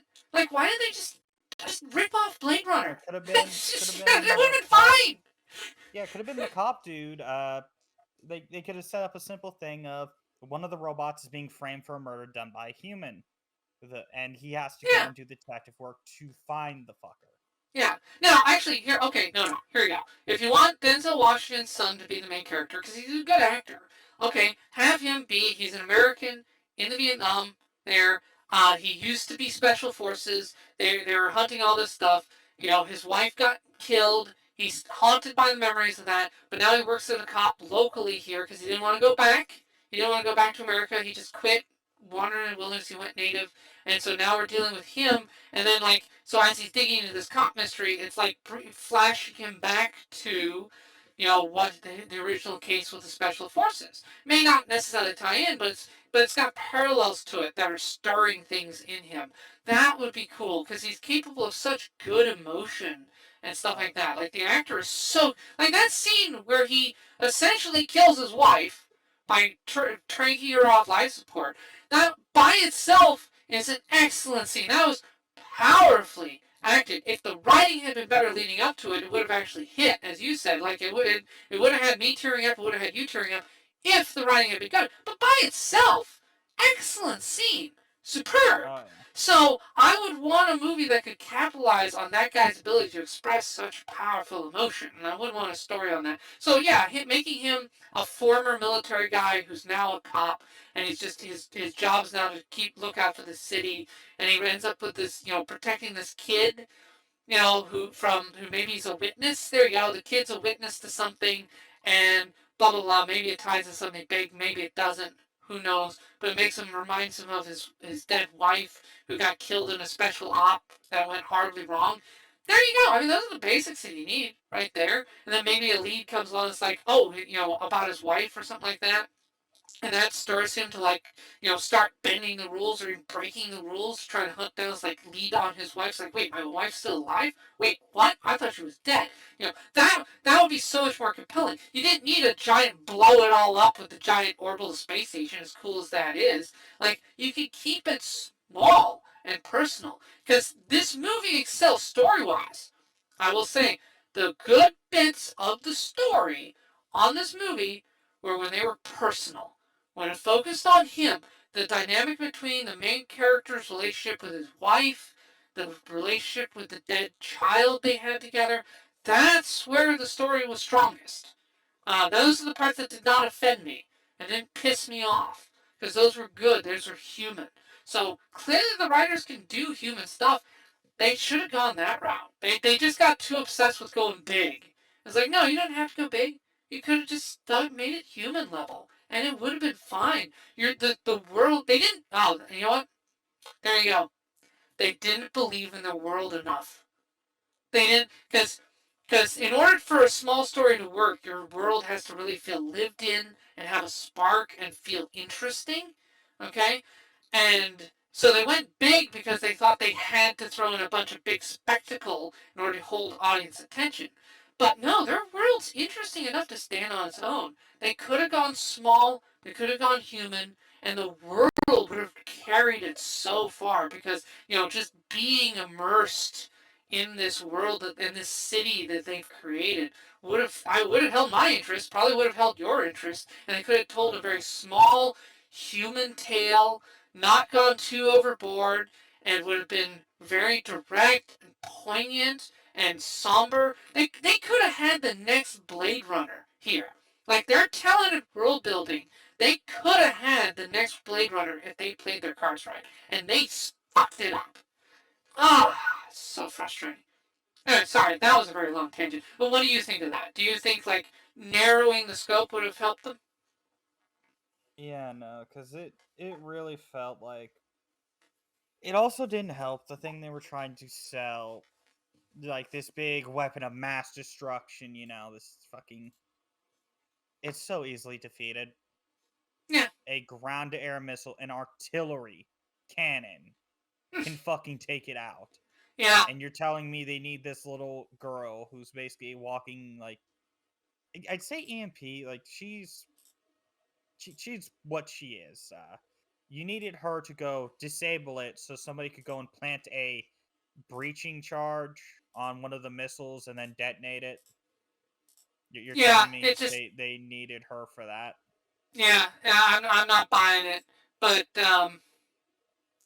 I don't know. I think part of It that was, I mean, maybe they're trying to tell us it's like, oh, well, it's because her powers haven't fully matured. Like, when her powers matured, she would have been able to just, like, snap fingers and blown it out of the air or something, I guess. Maybe was the idea. Eh, well, they're eh, talking about just getting her close enough to it, so I don't yeah. fucking know. Yeah. But I don't know. I don't it know. fails in that regard, fucking as it. They try to go for this grand spectacle. Your main antagonist, I say that big robot, that big fucking airship. I'm just gonna refer to it as that Mm-hmm. big airship. So easy taken out by any other means. So the plot isn't needed. That whole tangent of we got to take that thing out, to end the war. How? How does that end the war exactly? Like, I get they lost a major weapon, But, but yeah. all Yeah. that you telling me all those tanks and shit just suddenly aren't a viable option? Yeah, exactly. It's like, You're you know, telling me the government's gonna be like, well, lost our weapon, can't fight them anymore. Guess we got to do peace now. Fuck. yeah, yeah, because last time I checked, the resistance fighters, the AI fighters, they don't have equivalents to all of that. Like they're like rank tag band of heroes. Like those giant tanks could still win the war, guys, and you don't have any answer to for those whatsoever. So yeah, I agree. I agree. Again, they went too big. They went for a story that was too large. And they couldn't handle that scale because they didn't connect enough dots. They didn't think it through logically. They were just like, we have a start, we have an end. We're just going to put some things in there that kind of get us in the general direction where we need to go. They just didn't put enough thought It would have been into the better connective tissue. if the the rebels had banded together and like launched one big assault on that thing, and with the government basically that being, we're putting all our chips on the table, this is our super weapon, if they take this down, we can't keep basically like they should have set it up like this is our final like option, basically Mm-hmm. how like our nukes, like the Americans nukes were for here, like the Japan. If Yeah. this doesn't get them to back down, nothing will, Yeah. beside Yeah. complete genocide. So it Yeah. should have been like the back and forth of the fighters using the environment to their advantage and shit, and the government being like, "All right, we got this super weapon, all the chips on the table. If this fails, we have nothing left to stop them." Yeah. But again, um, If they I wanted think to they go for should that have grandiose thing, they should have if done that. Yeah, I think they should have set it up first. I think what they should have done was focus on the small story, make us love the world first, because the world is strong enough to stand on its own. This was a really, really well put together world. They went too big too fast. They could have built up to a grandiose conflict. They could have had a Up sequel that as that did something so more with that. we could have saw this through the eyes of soldiers who are fighting for in the Viet Cong. So what they could have set up as, the Americans or whoever it was, we never learn much about them, or like Mhm. what the fuck why are they invading? We don't Mhm. need to know that. And they could have like shown these soldiers going around towns and such and like building up the world and such. As Mhm. they move through to the next, combat engagement of where they need to go. So they could have done that if they still want to go for the grandiose, with them gathering intel to slowly learn about this project. Like they could label it like Project Cerberus, Phoenix, or whatever, until Mhm. they see the thing come into action. They band together and they do one final assault to take this thing down. Where after all is said and done, they see the enemy forces beginning to retreat. Yeah. If they wanted to go for this grandiose, because that also could have worked like you see where I'm going with it. Like it Yeah. could have Yeah. built No. up No. the I world see and where you're going such, with it. Yeah. and I'm. they could leave the enemies that are advancing and doing this unmarked. it works for, you can put anybody in there. It could be, fucking the Russians invading Ukraine. This could be an analogy Yeah. for that, or like Yeah. so much fucking more. Yeah, if they wanted, man, if the writers are obsessed with doing an analogy about the horrors of war or colonialism or invasion and stuff, there's plenty of examples they could have gone with. As I said, your virus idea taps in the whole Native American smallpox thing. I mean, that was a thing. They could have gone that route. They went for low hanging fruit, and they went for too big, too fast, and they just didn't think through the design implications, like with the Nomad, which is, I mean, the failures of them to consider the Nomad, is just so weird because everything else is so well designed, like the tanks, the flying machines, and the basic AI models and stuff like that are really well designed and thought out, and I really like them. But then, like, Nomad doesn't have anti-air. What? What do you mean your giant flying orbital platform that regularly gets within surface-to-air missile distance doesn't have anti-air? Like, what moron did not think to put anti-air defenses on that? Like, Yeah, and especially if the government hypes this up as this is our weapon, man. We can't lose this. yeah. Yeah, exactly. I mean, so all we have to do to stymie America is just shoot a missile at it. Okay, cool. Or suicide bomb is like, drive a drone into it and blow it up. There we go. Like, drones exist. I mean, we've established that The most suicide I've AI seen exists. is the most I've seen them have is, of course, aerial support with it. But Mm-hmm. so you brought aerial support, cool. So what happens if I just, you know take a larger version of that EMP, get within enough range, and just start and just send out a wave, Shoot it. Yeah, shut your yeah, anti-air down, and we'll shut that down. So what's the yeah. counter? Yeah, exactly. There was none. That's the thing. Like, and as you point out, they have handheld EMP. If you can shrink something down to handheld, guess what? That means there can be giant versions of it as well.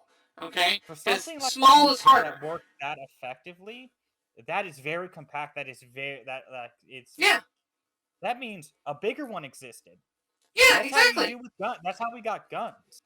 Yeah, You guns know, are small cannons. Yes, we had cannons first, then we had guns. Yeah, so if we have a small handheld EMP, it implies there's a giant EMP. A giant EMP would just completely wreck Nomad because it has no defense against that. And in fact, it's specifically vulnerable to it, as is established in the movie. So it's again, it's a weird lapse. It's so weird because every other aspect of the world building is so good, but then they forget this really basic thing in their own Nomad design. And it's like, they really how? should have How did shown they like overlook either this? that, or like shown that them attempting to assault this thing, and like either the anti-air, like if they wanted to set up like the nomads just this walking, fucking artillery thing, then show like how advanced that the anti-air on it like that escorts it is. Not the Yeah, anti-air, but the air support that comes with it. Show how advanced and how like almost yeah, near impenetrable their defense is when it's supported. yeah, yeah. There you go. Yeah, yeah. Give it like little mounted cannons or something like on there to like shoot stuff down, or Well, not give it even like that. a Like, shield or something. if they I don't wanted know. to set up like, we'll just set it with fucking aerial reinforcement. Have some fighter jets flying around it. Show how advanced those fighter jets are, and show why the fuck, nobody bothers to assault it. Show that those fighter jets take down anything that threatens it. Yeah, And then that's why, like, when it's in America, it's like that would be the time to strike. They wouldn't put those defenses up then, because like we're on home territory. There's no right. way the rebellion would have anywhere near a mounted enough force that we wouldn't know about.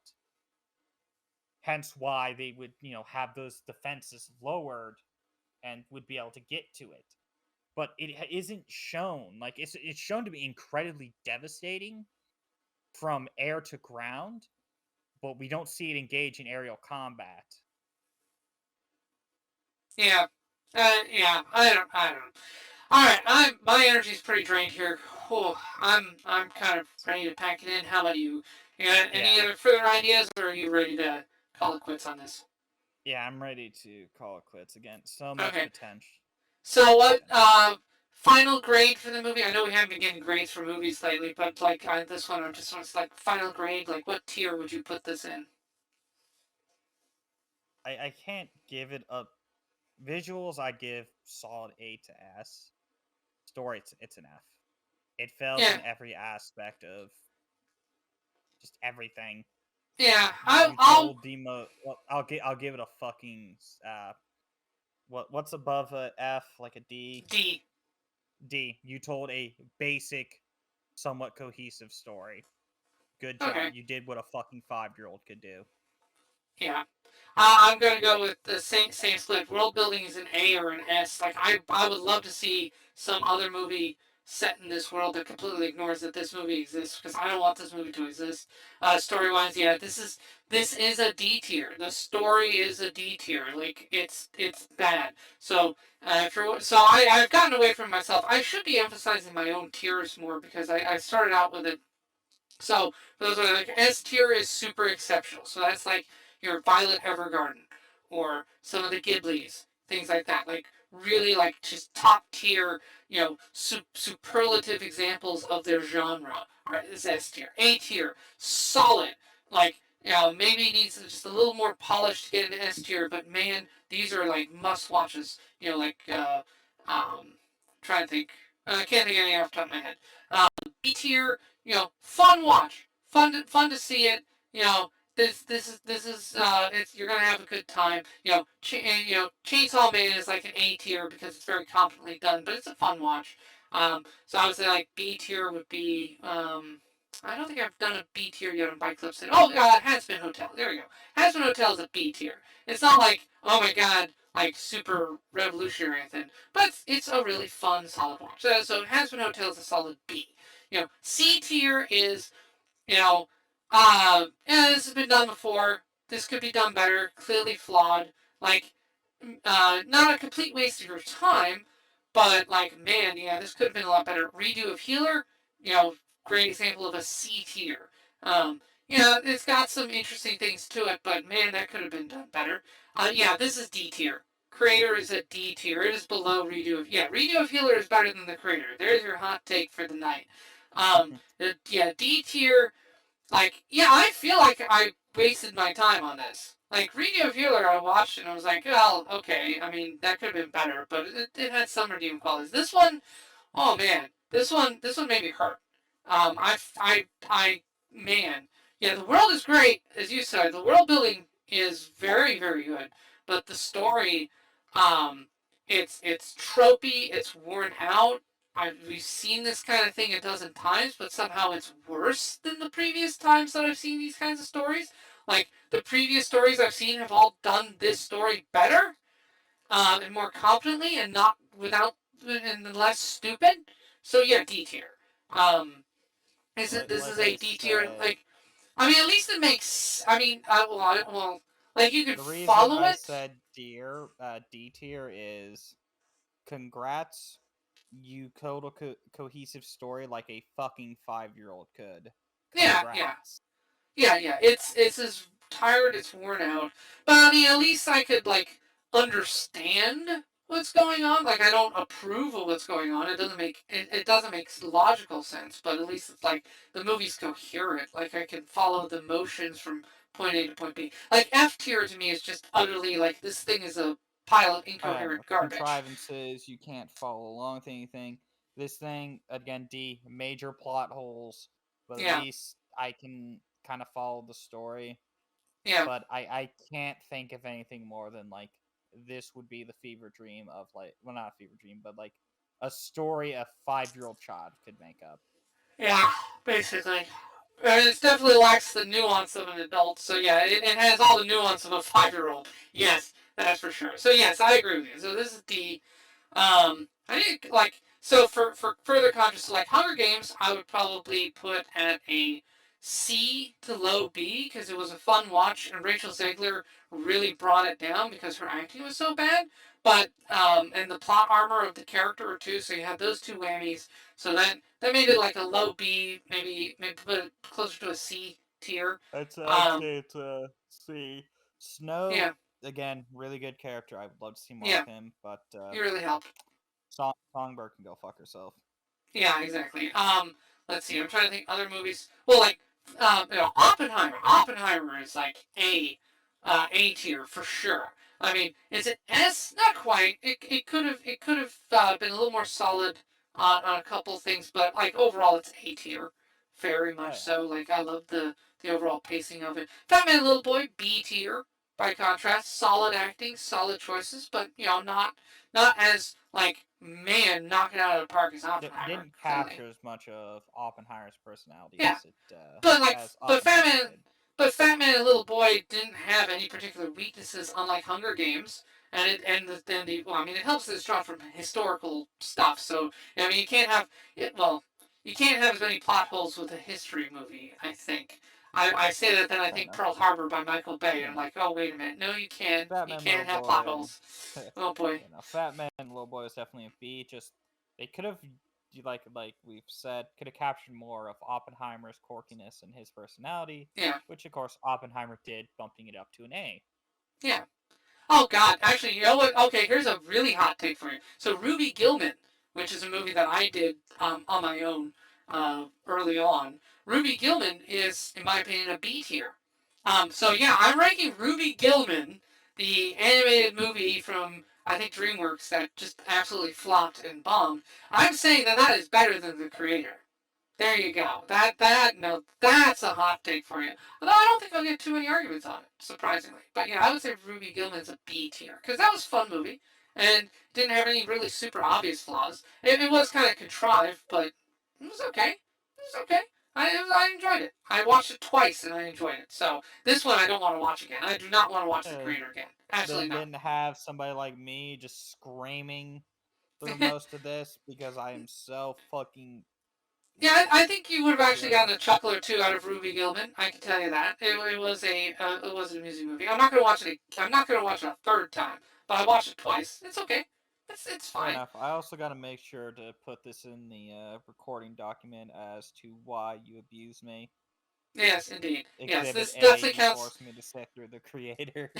Yes, yeah, you can actually harp on that one. Yeah, Nimona, I would say was also a B. Nimona's in the same tier as Ruby Gillman. Nimona was better than this movie.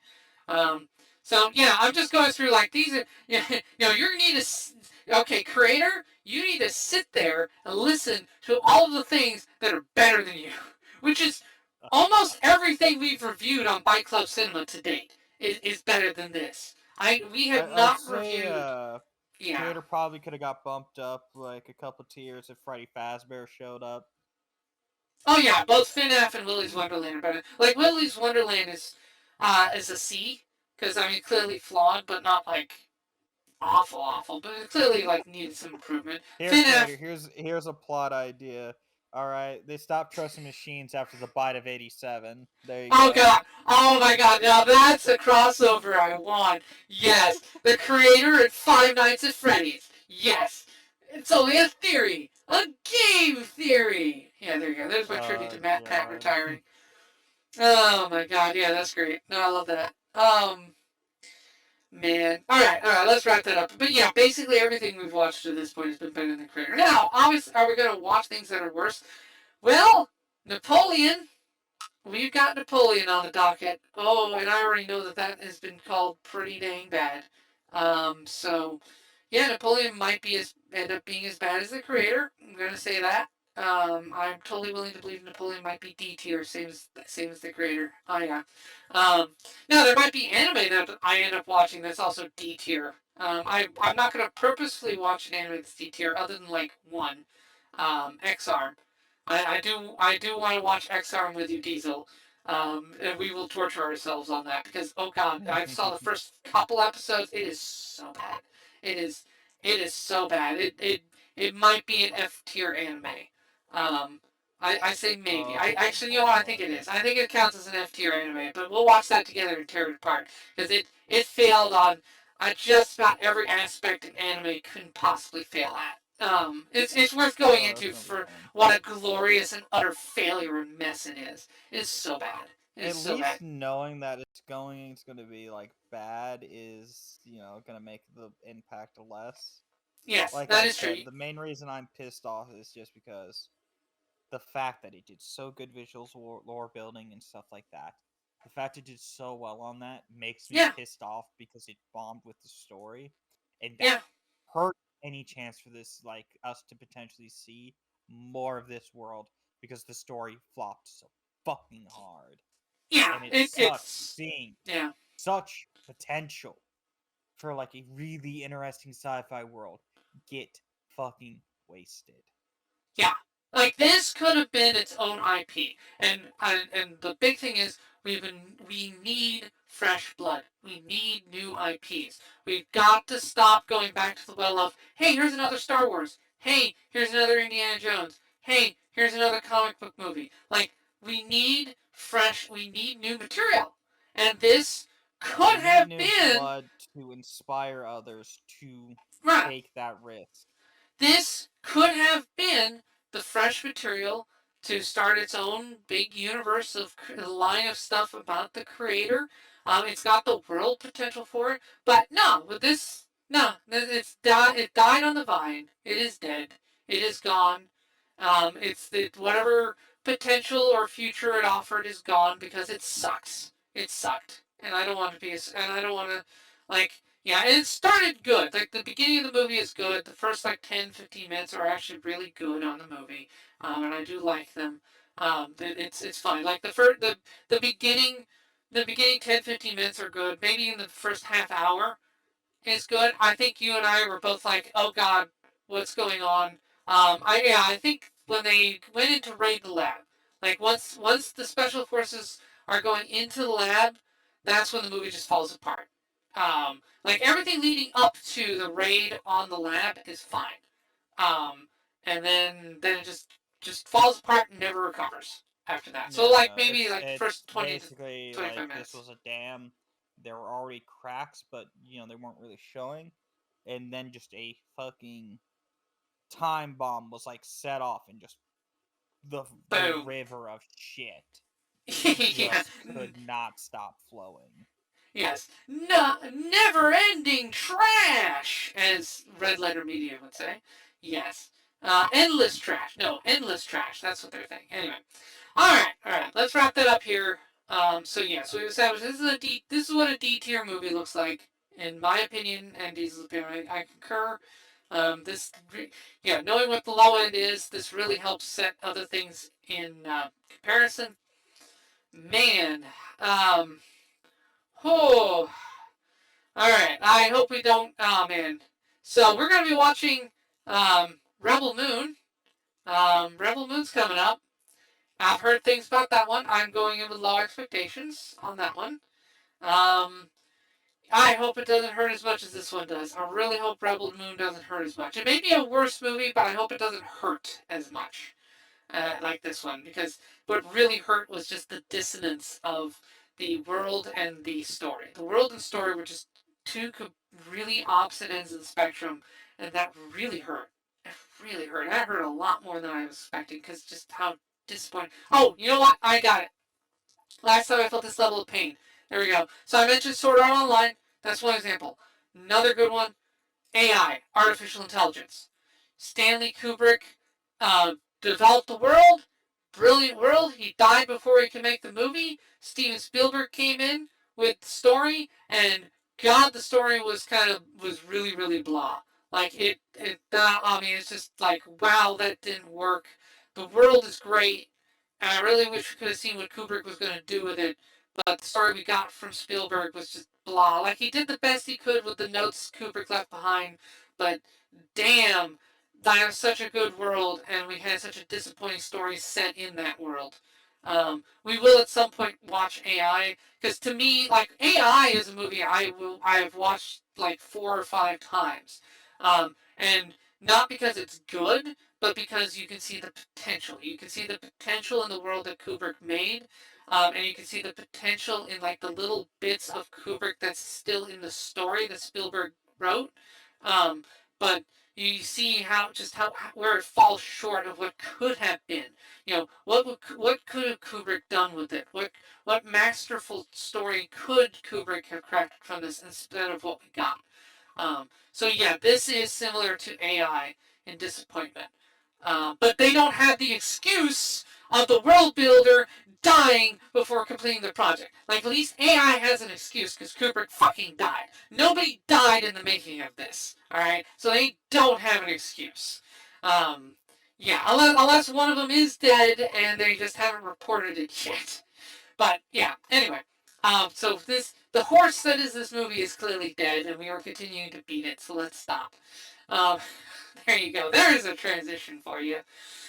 All right. So hopefully the next movie won't be as painful. So yay! Thank you for sharing in this torment with me, Diesel. Misery loves company, and I don't have a choice. yeah, and certainly this was the case here. Much misery was had. Boy, much misery was had. Well, at least we had some good conversation on it, though. As bad as it was, we had a lot of good combo on it, and I think I really enjoyed the post movie conversation on this. I'm glad I left plenty of time for it. I'm glad we did this on Tuesday night, not on the weekend when we're pressed for time. Because if we were pressed for time, I don't think we would have had nearly as much fun picking this thing apart. So I'm really glad we did it tonight. So that's cool. All right. Any final thoughts before I close this out? Nah, I ain't got nothing. All right. This is. Make sure check us out live. If you're watching this on YouTube on the pod, I stream Tuesdays and Fridays normally. However, that would probably shift to Tuesdays and weekends. My work schedule is going to be changing at work, so I'm going to start working on Fridays. But Tuesdays and weekends are probably going to be my new streaming times. With Diesel and Sage often for doing things. I do Minecraft, and now I'm doing more Lethal Company, things like that. So yeah, come join the chat. Many thanks to everyone who's in the chat. We had Vox, yay! Always great to see Vox here. Always great to see Navda here. Thank you for tuning in and all. Had a great time. But yeah, this is Dominic Bytes signing out. When next we meet, may your robot body beef fully charged. And remember your anti-air defenses next time, damn it. Also, hi, Dominic! Hey, Dominic Bytes. Welcome. Welcome on by. Hey, yes, welcome to the stream, Dominic Bytes. Hopefully everything works out for you, buddy. Welcome to stream, Dominic! Hi, Dominic. Dominic says, hey, yo, Dominic, how's your day going? Glad you can make it. Hello, Dominic. Dominic Bytes. What's up, Dominic? Welcome in, welcome back to the lab. How are you doing today? How are you doing, Dominic? How's your day been, bro? You doing good? Hello, Dominic. Hello, darling. How you doing, darling? So, hello, Dominic. How are you doing? Welcome in. Hello, Dominic. Dominic! Hello, Dominic. I hope you're doing good today. Dominic, hello. Hello, Dominic Bytes. Hi. Hello, Dominic. How you doing? How's it going, Dominic? Welcome in. Mwah. Hello, Dominic. How are you? How are you doing? Welcome in. Hey, Dom. So good to see you. Hi. Hi, Dominic. Hi, sweetie.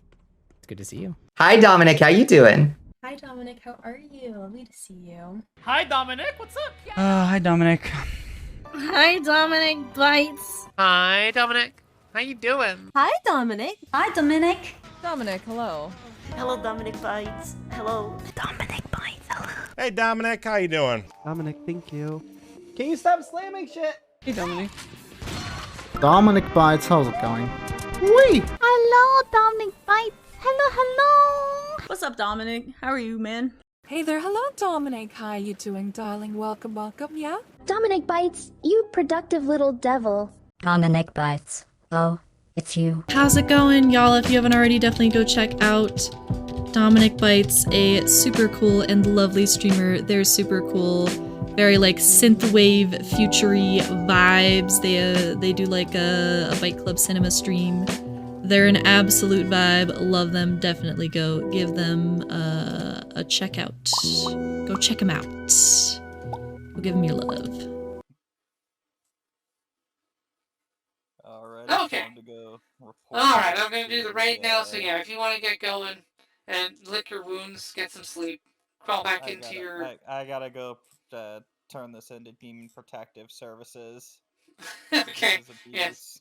Yes, this definitely was. Oh man, I'm gonna have to call CPS on myself after this. Wait, no, not CPS, DPS. Yeah, I guess. So I guess for me it's RPS, Robot Protective Services. There you go. Yeah. Alright. Anyways, you'll be hearing from my lawyer. Hopefully No. get those fucking door codes. Oh no. Alright. Oh dear. Alright, Well, I'll peace just out. I will set up the sentinels or the sentries to blow them away when they come in. No worries. Okay. Easy enough. Alright.